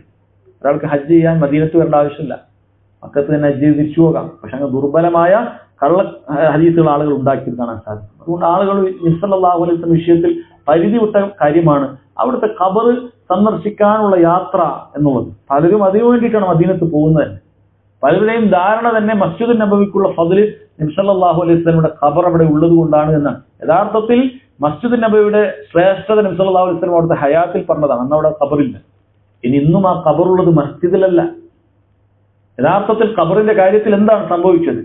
നബി സല്ലല്ലാഹു അലൈഹി വസല്ലമയുടെ ഭാര്യയായ ആയിഷ റളിയല്ലാഹു അൻഹയുടെ വീട്ടിലാണ് നബി സല്ലല്ലാഹു അലൈഹി വസല്ലം വഫാത്താകുന്നത്. അമ്പിയാക്കൾക്ക് അങ്ങനെ ഒരു സുന്നത്തുണ്ട്. അവരെവിടെ വെച്ചാണോ മരിക്കാൻ ആഗ്രഹിക്കുന്നത് അവിടെ വെച്ചായിരിക്കും അല്ലാഹു സുബ്ഹാനഹു വ തആല അവരുടെ റൂഹ് എടുക്കുക. അതുകൊണ്ട് അവിടെ തന്നെയാണ് നബി സല്ലല്ലാഹു അലൈഹി വസല്ലം മറമാടിയത്. അന്നത് മസ്ജിദിന് പുറത്താണ്, മസ്ജിദിലല്ല. പിന്നീട് ആ ഭാഗത്തേക്ക് മസ്ജിദിന്റെ തൗസിഅത്ത്, എക്സ്പാൻഷൻ വന്നപ്പോൾ ആ ഭാഗത്തേക്ക് കൂട്ടിയെടുത്തപ്പോൾ ഇത് മസ്ജിദിന്റെ അകത്തായി തോന്നുകയാണ് ചെയ്തത്. അപ്പോൾ പോലും അത് മസ്ജിദിനകത്തേക്ക് പെടുത്താതിരിക്കാൻ അന്നുണ്ടായിരുന്ന ഭരണാധികാരികൾ പോലും ചുറ്റുമതിൽ കെട്ടിക്കൊണ്ട് അത് പ്രത്യേകമായ ഒരു സ്ഥലമായി മാറി. അത് മസ്ജിദല്ല. അതിനകത്ത് പോയി നിസ്കരിച്ചാൽ മസ്ജിദുൻ നബവിയുടെ പ്രതിഫലം കിട്ടുകയില്ല. അന്ന് അതിനകത്തേക്ക് ഒരാൾക്ക് പ്രവേശനം ലഭിക്കുകയില്ല. ഒരാളും അത് കണ്ടിട്ടില്ല. ഈ നൂറ്റാണ്ടിലോ കഴിഞ്ഞ നൂറ്റാണ്ടിലോ ഒരാളും അത് കണ്ടിട്ടില്ല. നമ്മൾ കാണുന്നത് 3 മതിലുകൾക്ക് ഇപ്പുറത്തുള്ള ഒരു ചുമര് മാത്രമാണ്. പല ആരുടെയും ധാരണ നബി സല്ലല്ലാഹു അലൈഹി വസല്ലം ഖബർ അവിടെ കെട്ടി ഉയർത്തി ഒരു ദർഗ പോലെ അവിടെ ഉണ്ട് എന്നാണ്. ഒരിക്കലുമല്ല. നബി സല്ലല്ലാഹു അലൈഹി വസല്ലം ഖബർ കണ്ട ആളുകളെല്ലാം സ്വഹാബികൾ ഉൾപ്പെടെ താബിഈകൾ ഉൾപ്പെടെ റിവായത്ത് ചെയ്യപ്പെട്ടിട്ടുണ്ട്. അത് ഒരു ചാണ് മാത്രമേ ഉണ്ടായിരുന്നുള്ളൂ എന്നുള്ളത് നമുക്ക് ഗ്രന്ഥങ്ങളിൽ കാണാൻ സാധിക്കും. മുഹദ്ദിസീങ്ങൾ അത് രേഖപ്പെടുത്തിയിട്ടുണ്ട്. ഒരൊറ്റ ചാണ് നബി സല്ലല്ലാഹു അലൈഹി വസല്ലം ഖബറുള്ളൂ. ബാക്കിയുള്ളത് അതിന് മുകളിലുള്ള പിന്നീടുള്ള മസ്ജിദിന്റെ എടുപ്പുകളാണ്. അതിനു മുകളിൽ ഞാൻ നേരത്തെ പറഞ്ഞതുപോലെയുള്ള ചില തുർക്കി ഭരണാധികാരികൾ വന്നപ്പോൾ നിർമ്മിച്ച കുബ്ബയാണ് നമ്മൾ കാണുന്നത്. അതല്ലാതെ നബി സല്ലല്ലാഹു അലൈഹി വസല്ലം വഫാത്തായപ്പോൾ ഉണ്ടാക്കിയ എടുപ്പല്ല അത്. എങ്ങനെ അവർ അങ്ങനെ എടുപ്പുണ്ടാക്കും? കാരണം നബി സല്ലല്ലാഹു അലൈഹി വസല്ലം അത്തരം സ്വാലിഹീങ്ങളുടെ ഖബറിന്റെ മുകളിൽ പോയി അവിടുന്ന് അള്ളാഹിനോട് ദുആ ചെയ്യുന്നത് തന്നെ അള്ളാഹുവിന്റെ ലഅനത്ത് കിട്ടാൻ കാരണമാകുമെന്ന് പഠിപ്പിച്ചവരാണ്. ലഅനത്തുല്ലാഹി അലൽ യഹൂദി വൻ നസാറ, യഹൂദ നസ്രാനികൾക്ക് അള്ളാഹുവിന്റെ ശാപം ഉണ്ടാകട്ടെ. ഇത്തഖദു ഖുബൂറ അംബിയാഇഹിം മസാജിദ്. അവർ നബിമാരുടെ യഹൂദർക്ക് ഒരുപാട് നബിമാർ വന്നിട്ടുണ്ട്. ആ നബിമാരുടെ ഖബർ അവർ മരണപ്പെട്ടാൽ അള്ളാഹ്ക്കുള്ള ഇബാദത്ത് ചെയ്യാനുള്ള സ്ഥലമാക്കി മാറ്റി.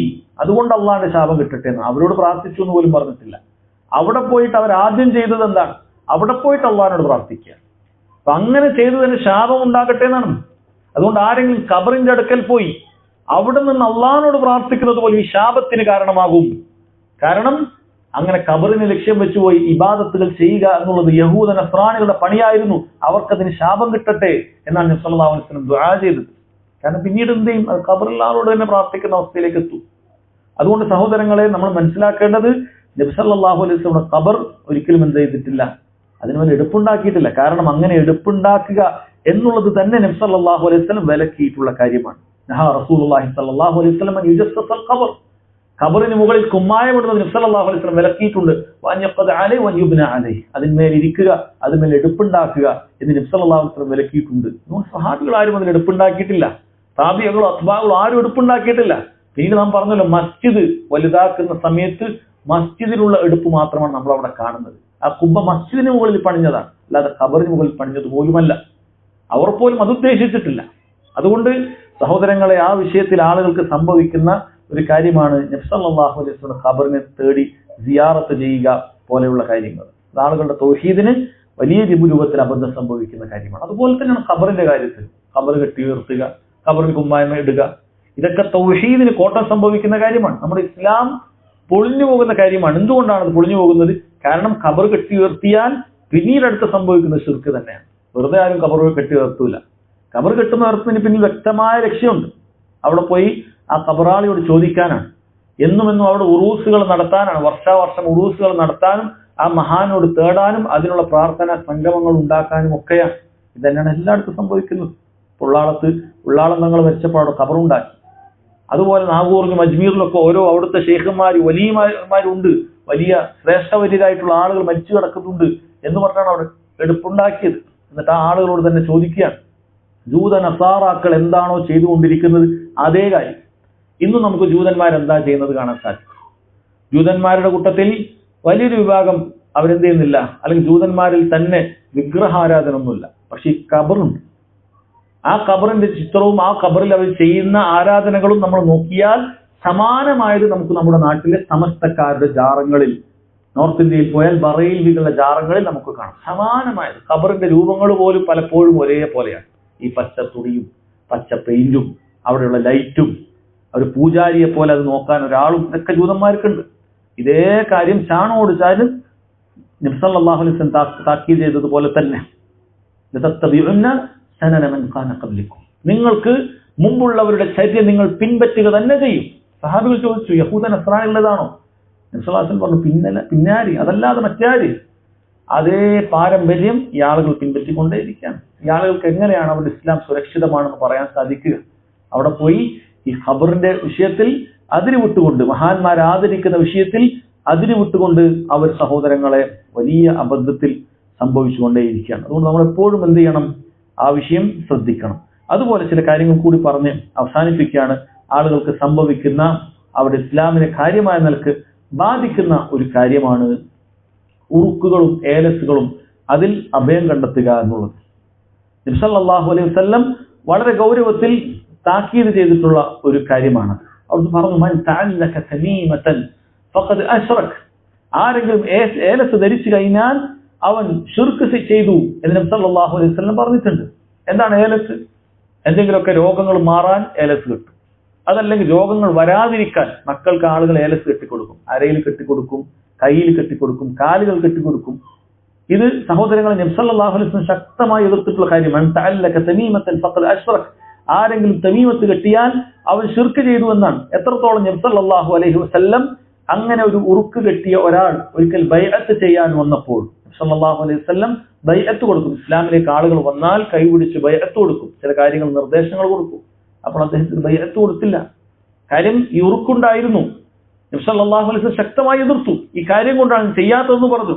മറ്റൊരിക്കൽ ഒരാൾ ഇങ്ങനെ ഒരു ഏലസ് കെട്ടിയപ്പോൾ നബി സല്ലല്ലാഹു അലൈഹി വസല്ലം ചോദിച്ചത് എന്തിനാ? അയാൾ പറഞ്ഞു, ഇങ്ങനെ തളർച്ച രോഗമുണ്ട്. നബി സല്ലല്ലാഹു അലൈഹി വസല്ലം നിന്റെ തളർച്ച അത് വർദ്ധിപ്പിക്കേ ഉള്ളൂ, കുറക്കുകയില്ല. അയച്ചു മാറ്റാനും പറഞ്ഞു. കാണാൻ സാധിക്കും. അതുപോലെ മൃഗങ്ങൾ അതിന് ഏലസ് കെട്ടിയപ്പോൾ നബി സല്ലല്ലാഹു അലൈഹി വസല്ലം അത് മുറിച്ചു കളയാൻ പറഞ്ഞു. ശാപം കിട്ടുമെന്ന് പറഞ്ഞു. ഇതൊക്കെ നമുക്ക് ഹദീസുകളിൽ കാണാൻ സാധിക്കും. ചിന്തിക്കണം, ഇതൊക്കെ ജാഹിലിയത്തിൽ നിലനിന്നിരുന്ന കാര്യമാണ്.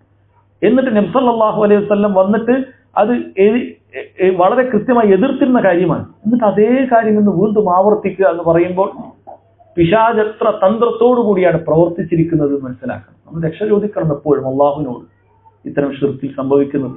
കാരണം ആളുകൾക്കൊക്കെ ഹൈറായിട്ട് ദീനിലുള്ള എന്തോ പഠിപ്പിക്കപ്പെട്ട കാര്യം പോലെയാണ് പറയുന്നത്. ചില ആളുകൾ തെറ്റിദ്ധരിച്ചിരിക്കുന്നത് ഖുർആൻ കൊണ്ട് കെട്ടിയാൽ കുഴപ്പമില്ല എന്നാണ്. മഹാന്മാരായ സഹാബത്ത് നമുക്ക് പഠിപ്പിച്ചു തന്നിട്ടുണ്ട്.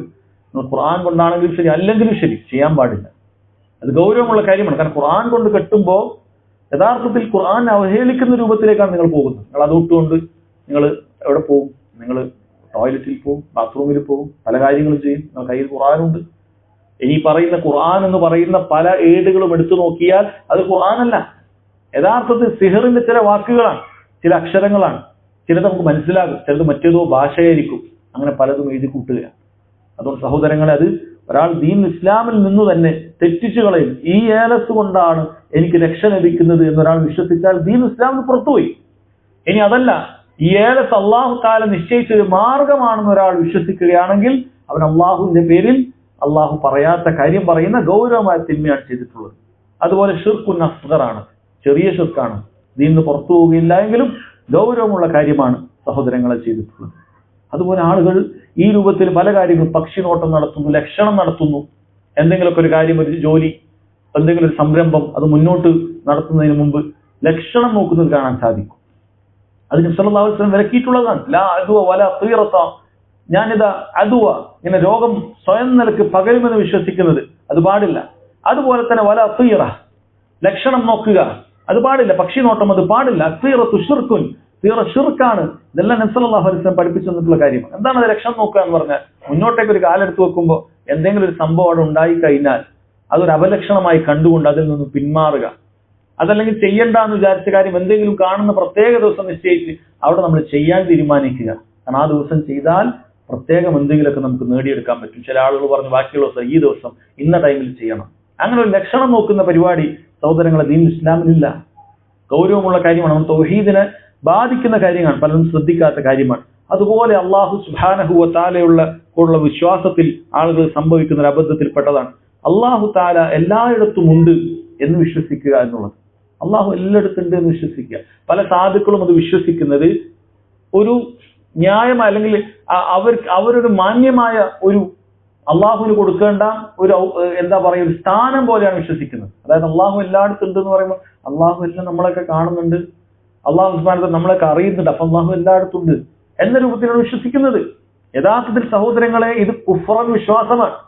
അള്ളാഹു സുബ്ഹാനഹു വ തആല എവിടെ എന്നുള്ള ചോദ്യത്തിന് നബി സല്ലല്ലാഹു അലൈഹി വസല്ലം നമുക്ക് പഠിപ്പിച്ചു തന്നത് എന്നാണ്, ആകാശത്തിലാണെന്നാണ്, ഉപരിയിലാണ്, ആകാശത്തിന് മുകളിൽ അർശിലാണ് അള്ളാഹു സുബ്ഹാനഹു വ തആല ഉപവിഷ്ടനായിട്ടിരിക്കുന്നത്.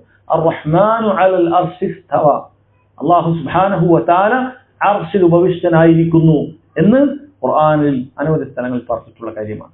അള്ളാഹു മുകളിലുള്ളവനാണ് എന്ന് റബ്ബ് സുബ്ഹാനഹു വ തആല പലകുറി പറഞ്ഞിട്ടുണ്ട്. എന്നാൽ അള്ളാഹു സുബ്ഹാനഹു വ തആല അവന്റെ അറിവും കഴിവും കൊണ്ട് എല്ലായിടത്തും അള്ളാഹു സുബ്ഹാനഹു വ തആലയുടെ ഖുദ്റത്തുണ്ട്, കഴിവുണ്ട്.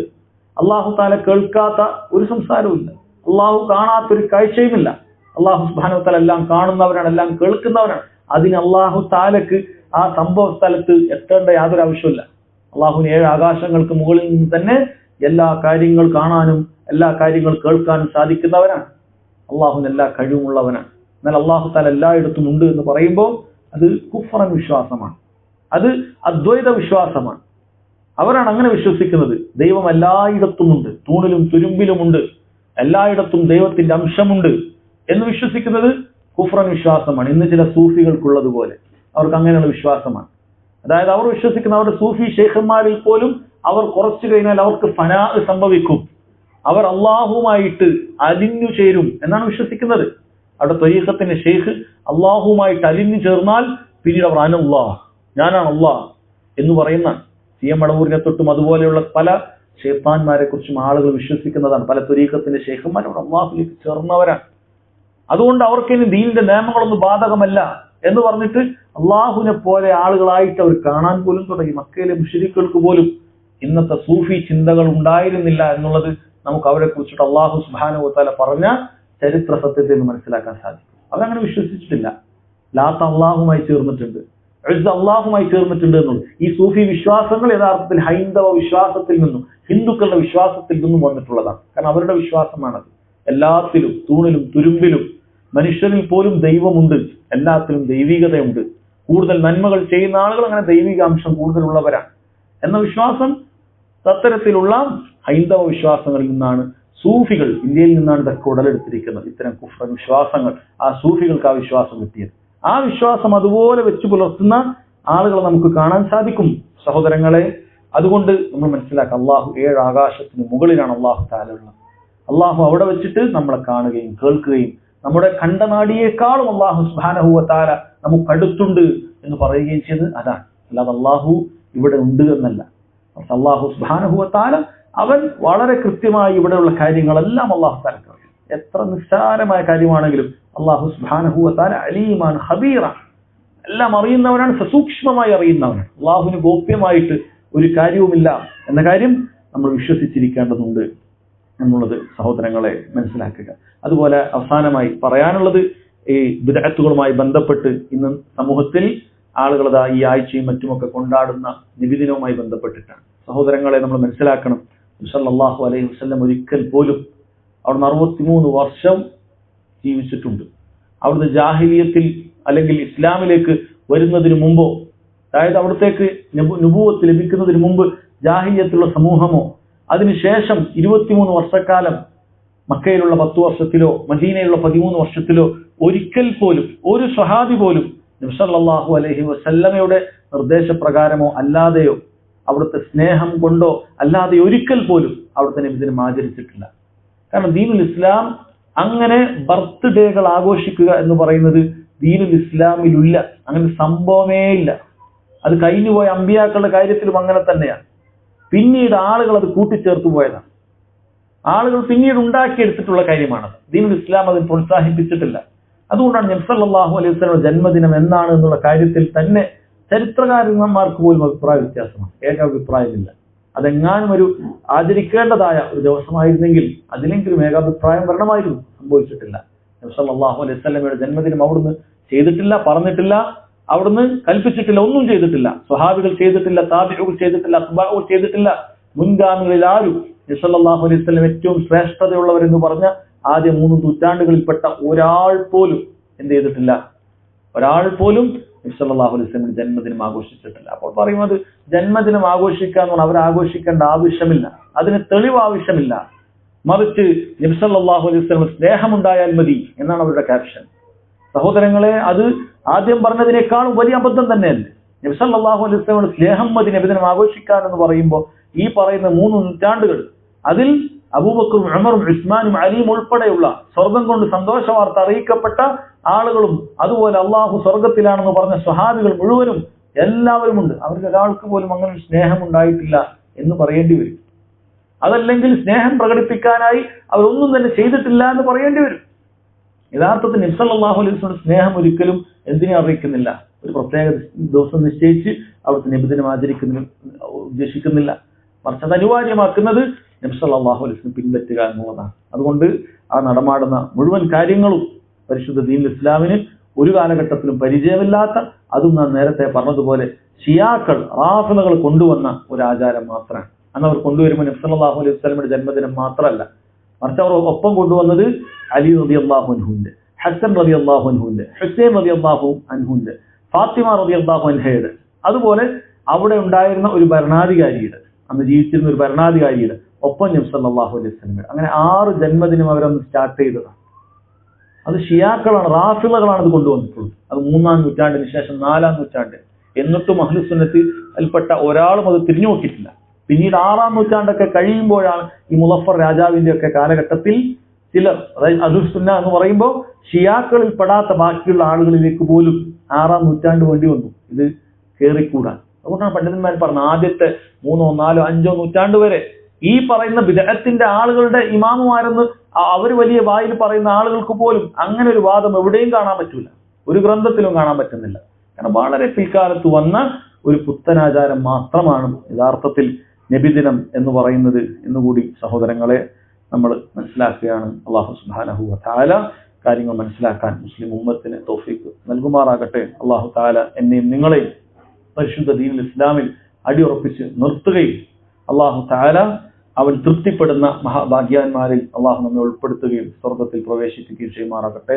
അതാ വല്ലാഹു തആല അലം. വസല്ലല്ലാഹു അലാ നബീന മുഹമ്മദ് വഅലാ ആലിഹി വസഹ്ബിഹി വസല്ലം. സുബ്ഹാനകല്ലാഹുമ്മ വബിഹംദിക അഷ്ഹദു അൻ ലാ ഇലാഹ ഇല്ലാ അൻത അസ്തഗ്ഫിറുക വഅതൂബു ഇലൈക്.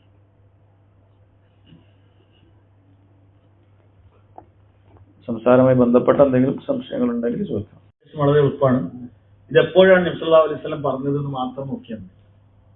മൻ സന്ന ഫിൽ ഇസ്ലാമി സുന്നത്തൻ ഹസന എന്ന് പറഞ്ഞിട്ടുണ്ട്. ആരെങ്കിലും ദീനുൽ ഇസ്ലാമിൽ ഒരു പുതുകാര്യം കൊണ്ടുവന്നാൽ അവന് അതിനുള്ള പ്രതിഫലം, അവനെ പിൻപറ്റിയവരുടെ പ്രതിഫലമുണ്ട് എന്ന് പറഞ്ഞിട്ടുണ്ട്. ഇതെപ്പോഴാണ് നബി സല്ലല്ലാഹു അലൈഹി വസല്ലം പറഞ്ഞത്? ഒരിക്കൽ സാധുക്കളായ ഒരുപാട് ആളുകൾ നബി സല്ലല്ലാഹു അലൈഹി വസല്ലം സഹാബത്തുമുള്ള ഒരു സന്നിധിയിലേക്ക് കടന്നു വരികയാണ്. ഗോത്രക്കാരേതാണെന്ന് ഞാൻ മറന്നുപോയി. അവർ വന്നപ്പോൾ വളരെ ദരിദ്രനാണ്, ഒന്നുമില്ല. അവർ ഒരുപാട് പണം ആവശ്യമുണ്ട്, സാധുക്കളാണ്. ആവശ്യമായി നിൽക്കുന്ന സമയത്ത് സഹാബികളുടെ കൂട്ടത്തിൽ ഒരാൾ അവർക്ക് ആദ്യമായി സ്വതക്ക നൽകി. എല്ലാം പറയാം, ചില സ്വതക്കുകൾ ചിലപ്പോൾ പരസ്യമായി നൽകുന്നത് വലിയൊരു മസ്ലഹത്തിന് നല്ലതാണ്. നന്മ ആളുകൾ തുടങ്ങുന്നതിന് വേണ്ടി അങ്ങനെ ചില സാഹചര്യങ്ങളിൽ പരസ്യമായി സ്വതക്ക കൊടുക്കാം. ഒരു സഹാബി മുൻകൈയെടുത്തു. അപ്പോൾ ആളുകൾക്ക് ഓരോന്ന് കൊടുക്കാൻ തുടങ്ങി. അവരുടെ അടുക്കലുള്ള വസ്ത്രങ്ങൾ കൊടുത്തു, ഭക്ഷണങ്ങൾ കൊടുത്തു, നാണയത്തുട്ടുകൾ കൊടുത്തു. ഈ സമയത്താണ് നബി സല്ലല്ലാഹു അലൈഹി വസല്ലം ഇത് പറയുന്നത്. അഥവാ ദീനുൽ ഇസ്ലാമിൽ നേരത്തെ ഉള്ളൊരു കാര്യമാണ് എന്ത്, സദഖ കൊടുക്കുക എന്ന് പറയുന്നത്. ആ കാര്യം ഒരാൾ ഉണർത്തി, അപ്പൊ അങ്ങനെ ഒരു നന്മ ഒരാൾ കൊണ്ടുവന്നാൽ അയാളെ പിൻപറ്റിയ ആളുകൾക്കൊക്കെ അതിന്റെ പ്രതിഫലം ഉണ്ട് എന്നാ. അതിപ്പോ എല്ലാം അങ്ങനെ തന്നെയാണ്. അപ്പൊ നാട്ടിലൊരാൾക്ക് എന്തറിയില്ല, സുന്നത്ത് നിസ്കാരങ്ങളെ കുറിച്ച് അറിയില്ല, ഒരാള് സുന്നത്ത് നിസ്കാരങ്ങളെ കുറിച്ച് പഠിപ്പിച്ചു കൊടുത്തു. ആള് മാഷാ അങ്ങനെ സുന്നത്ത് നിസ്കാരം ഉണ്ട്, അവർ 5 നേരത്തെ ഫർള് മാത്രമേ അറിയൂ, അപ്പൊ അതിനു മുമ്പ് റവാത്തുൽ സുന്നത്തുണ്ട്, അത് പതിവായി നിർവഹിച്ച സ്വർഗത്തിൽ ഭവനമുണ്ടെന്ന് പറഞ്ഞിട്ടുണ്ട്. അയാൾ പഠിപ്പിച്ചു കൊടുത്തു, അയാൾ ദീനുൽ ഇസ്ലാമിൽ സുന്നത്ത് കൊണ്ടുവന്നു എന്ന് വെച്ചാൽ അത് നേരത്തെ ഉള്ള കാര്യമാണ്. അതല്ലാതെ ഇല്ലാത്ത കാര്യം കൊണ്ടുവന്നതായിട്ട് ഒരു തെളിവാണ് അവർ കൊണ്ടുവരേണ്ടത്. അപ്പോൾ ഒരിക്കലും പരിചയമില്ലാത്ത ഒരു നിബിധനം കൊണ്ടുവരുന്നതിന് നേരത്തെ ഉള്ള സദഖ എന്ന് പറയുന്ന കാര്യം കൊണ്ടുവന്നതിന് നമുക്ക് എന്ത് ചെയ്യാൻ പറ്റൂല, തെളിവാക്കാൻ പറ്റൂല. കാരണം ഈ ഹദീസിന്റെ അടിസ്ഥാനത്തിൽ ഒരാൾ പോലും അങ്ങനെ ഒരു ഇബാദത്തും പുതുതായി കൊണ്ടുവന്നിട്ടില്ല. അങ്ങനെയാണെങ്കിൽ ഈ ഒരു ഹദീസ് ഉണ്ടെങ്കിൽ സമൂഹത്തിൽ എന്ത് വേണമായിരുന്നു, സഹാബികളോ താബികളോ അങ്ങനെ ഒരു പുതിയൊരു അമല് ഓരോ പ്രാവശ്യം നേരത്തെ ഉണ്ടാവേണ്ട ആവശ്യമില്ല, ഈ ഹദീസ് പറഞ്ഞിട്ടുണ്ട്, അതുകൊണ്ട് പുതിയൊരു കാര്യം കൊണ്ടുവരാൻ മതി. അല്ലെങ്കിൽ അയിമ്മത്തുകൾ, ഇമാം നവവിയെ പോലെയുള്ള പണ്ഡിതന്മാർ തന്നെ പല നോമ്പുകളെ കുറിച്ചൊക്കെ ശക്തമായി വിമർശിക്കുന്ന കാണാൻ സാധിക്കും. റഗായിബ് നിസ്കാരത്തെ കുറിച്ച്, അതുപോലെ അതായത് റജബിൽ നിസ്കരിക്കുന്ന നിസ്കാരമാണ്, അതിന് ശക്തമായി എതിർക്കുന്ന കാണാൻ പറ്റും. ഇവരൊക്കെ അംഗീകരിക്കുന്ന പണ്ഡിതന്മാർ. അപ്പൊ എതിർക്കുമ്പോൾ അവരെന്താ കാരണം പറയുന്നത് ഇതുമായി ബന്ധപ്പെട്ട ഹദീസുകളെല്ലാം മൗദൂ ആണ്, ഇങ്ങനെ ഒരു സംഭവം സ്ഥിരപ്പെട്ടിട്ടില്ല എന്നാണ്. അല്ല നിസ്കാരല്ലേ, അപ്പൊ അങ്ങനെ ദീനുൽ ഇസ്ലാം അങ്ങനെ ഒരു ശരിയ ഉണ്ടാക്കിയ നല്ലതല്ലേ എന്നാലും പറയാറില്ല. ഇത് ദീനുൽ ഇസ്ലാമിന്റെ അടിസ്ഥാനം അറിയുന്ന ആളുകൾക്ക് അറിയുന്ന ഒരു കാര്യമാണത്. ദീൻ അങ്ങനെ പുതുതായിട്ടൊന്നും കൊണ്ടുവരാൻ പറ്റൂല. അത് വളരെ ദുർബലമായ വാദമാണത്. അങ്ങനെ ഈ ഒരു ഹദീസ് വെച്ചിട്ട് എന്തായാലും കൊണ്ടുവരാൻ, കാരണം ദീന്റെ അടിസ്ഥാനത്തിൽപ്പെട്ട കാര്യമാണ്, പുതുതായി ഒന്നും കൊണ്ടുവരാൻ പറ്റില്ല. അതുകൊണ്ടാണ് ഇവർ യഥാർത്ഥത്തിൽ നമ്മളോട് സംസാരിക്കാനൊക്കെ വരുമ്പോൾ ഖുർആനിൽ ഇന്ന ആയത്തൊക്കെ പറയേണ്ടി വരും. ഖുൽ ബിഫദ്ലില്ലാഹി, അള്ളാഹുവിന്റെ ഔദാര്യം കൊണ്ട് ഫഫ്റഹു, നിങ്ങൾ സന്തോഷിച്ചു കൊള്ളുക, അതിനെ ഇതിനെ കഴിക്കാനൊക്കെ ഖുർആൻ പറയേണ്ടിയൊക്കെ വരുന്നത് അതുകൊണ്ടാണ്. നമുക്ക് തെളിവല്ല, നമുക്കറിയാം. കാരണം അങ്ങനെ ഒരു അമൽ ആർക്കും തുടങ്ങാമെന്നാണെങ്കിൽ എന്തും ആർക്കും തുടങ്ങിക്കൂടെ. പുതുതായിട്ട് ളുഹറിന്റെ അസറിന്റെ ഇടയിൽ ഒരു 2 റക്അത്ത് നിസ്കാരം, പിന്നെ ആരെങ്കിലും പുതിയൊരു കാര്യം കൊണ്ടുവന്നാൽ എന്ന് പറഞ്ഞിട്ട് അതിനെന്താ തടസ്സം, കൊണ്ടുവരാമല്ലോ. കാരണം നിസ്കാരം ദീനിലുള്ളത് തന്നെയല്ലേ. ആ നിസ്കാരത്തിൽ ചെയ്യുന്ന കാര്യവും ഓൾറെഡി ദീനിൽ വിശ്വാസം പഠിപ്പിച്ചെന്ന കാര്യം തന്നെയാണ്. ഫാത്തിഹ, സൂറത്ത്, ദിക്റുകള്, സുജൂദ്, റുക്കൂ ഒക്കെ. അത് വെച്ചിട്ട് പുതുതായി ഒന്നും ഉണ്ടാക്കിയാൽ എന്താണ് പ്രശ്നം? ഒരു പ്രശ്നമില്ലാന്ന് പറയേണ്ടി വരും. എന്തും കൊണ്ടുവരാം. പുതിയൊരു നോമ്പ് കൊണ്ടുവരാം. റമളാനിൽ 1 മാസം ഫർള് നോമ്പുണ്ട്, എന്നൊരു കാര്യം ചെയ്യാം. നമുക്ക് ഷാബാനിൽ ഒരു 10 ദിവസം ഫർള് നോമ്പ് വെക്കാം, ശവ്വാലിൽ ഒരു 10 ദിവസം ഫർള് നോമ്പ് വെക്കാം. കാരണം ഒരു നോമ്പ് ഒരാൾക്ക് വെക്കാൻ പറ്റൂല. അല്ലെങ്കിൽ സുന്നത്തായ നോമ്പ് ഒരാൾക്കുണ്ടാവും, എല്ലാ ബുധനാഴ്ചയും ഒരു സുന്നത്ത് നോമ്പുണ്ട് എന്നൊരാൾക്ക് വെക്കാം. കാരണം ഈ ആളുകൾക്ക് പോലും അറിയാം അങ്ങനെ വെക്കാൻ പാടില്ല എന്നുള്ളത്. അപ്പൊ മനുഷ്യൻ നഫിൽ ഇസ്ലാം സുന്നത്തിന് നല്ലൊരു കാര്യമില്ല, നോമ്പെടുത്ത പ്രതിഫലം കിട്ടൂലേ. ഒരാൾ പറയുന്നത് ബുധനാഴ്ച സുന്നത്ത് നോമ്പ്, എന്നാൽ ബുധനാഴ്ച നോമ്പെടുക്കാൻ വെച്ചു എടുക്കാം, വിലക്കപ്പെടാത്ത എല്ലാ ദിവസവും നോമ്പെടുക്കാം. പക്ഷെ ഒരാൾ അങ്ങനെ പ്രതിഫലം പ്രതീക്ഷിച്ചിട്ട് ബുധനാഴ്ച മാത്രം നോമ്പെടുത്താലോ, ബുധനാഴ്ചയായി എല്ലാ ബുധനാഴ്ചയാണ് നോമ്പെടുക്കണം. നമുക്ക് തിങ്കളാഴ്ച കൊടുക്കാം, വ്യാഴാഴ്ച കൊടുക്കാം. എന്തുകൊണ്ടാണ്? അത് സുന്നത്ത് വന്ന കാര്യമാണ്. പക്ഷെ ഒരാൾ പറഞ്ഞു ഞാൻ ചൊവ്വാഴ്ച എല്ലാ ചൊവ്വാഴ്ച നോമ്പെടുക്കും, എന്താ കാര്യം? ഞാൻ പുതുതായിട്ടും തുടങ്ങാം, നല്ലൊരു കാര്യമല്ലേ, നോമ്പല്ലേ, നോമ്പിന് നല്ല പ്രതിഫലം കിട്ടൂലേ, നോമ്പെടുക്കാൻ പറ്റൂല എന്നാരെങ്കിലും പറിച്ചുണ്ടോ എന്ന് വെച്ചാലോ? പണ്ഡിതന്മാർക്ക് അഭിപ്രായ വ്യത്യാസം ഇല്ലാത്ത കാര്യമാണ് വിദ്യാർത്ഥിയാണെന്നുള്ളത്. അതിൽ ഒരാൾക്കും അഭിപ്രായ വ്യത്യാസം ഉണ്ടാവും. അതേപോലെ തന്നെയാണ് ഇവിടെ അസ്രസ്കാരത്തിന് കാണിക്കാണ്.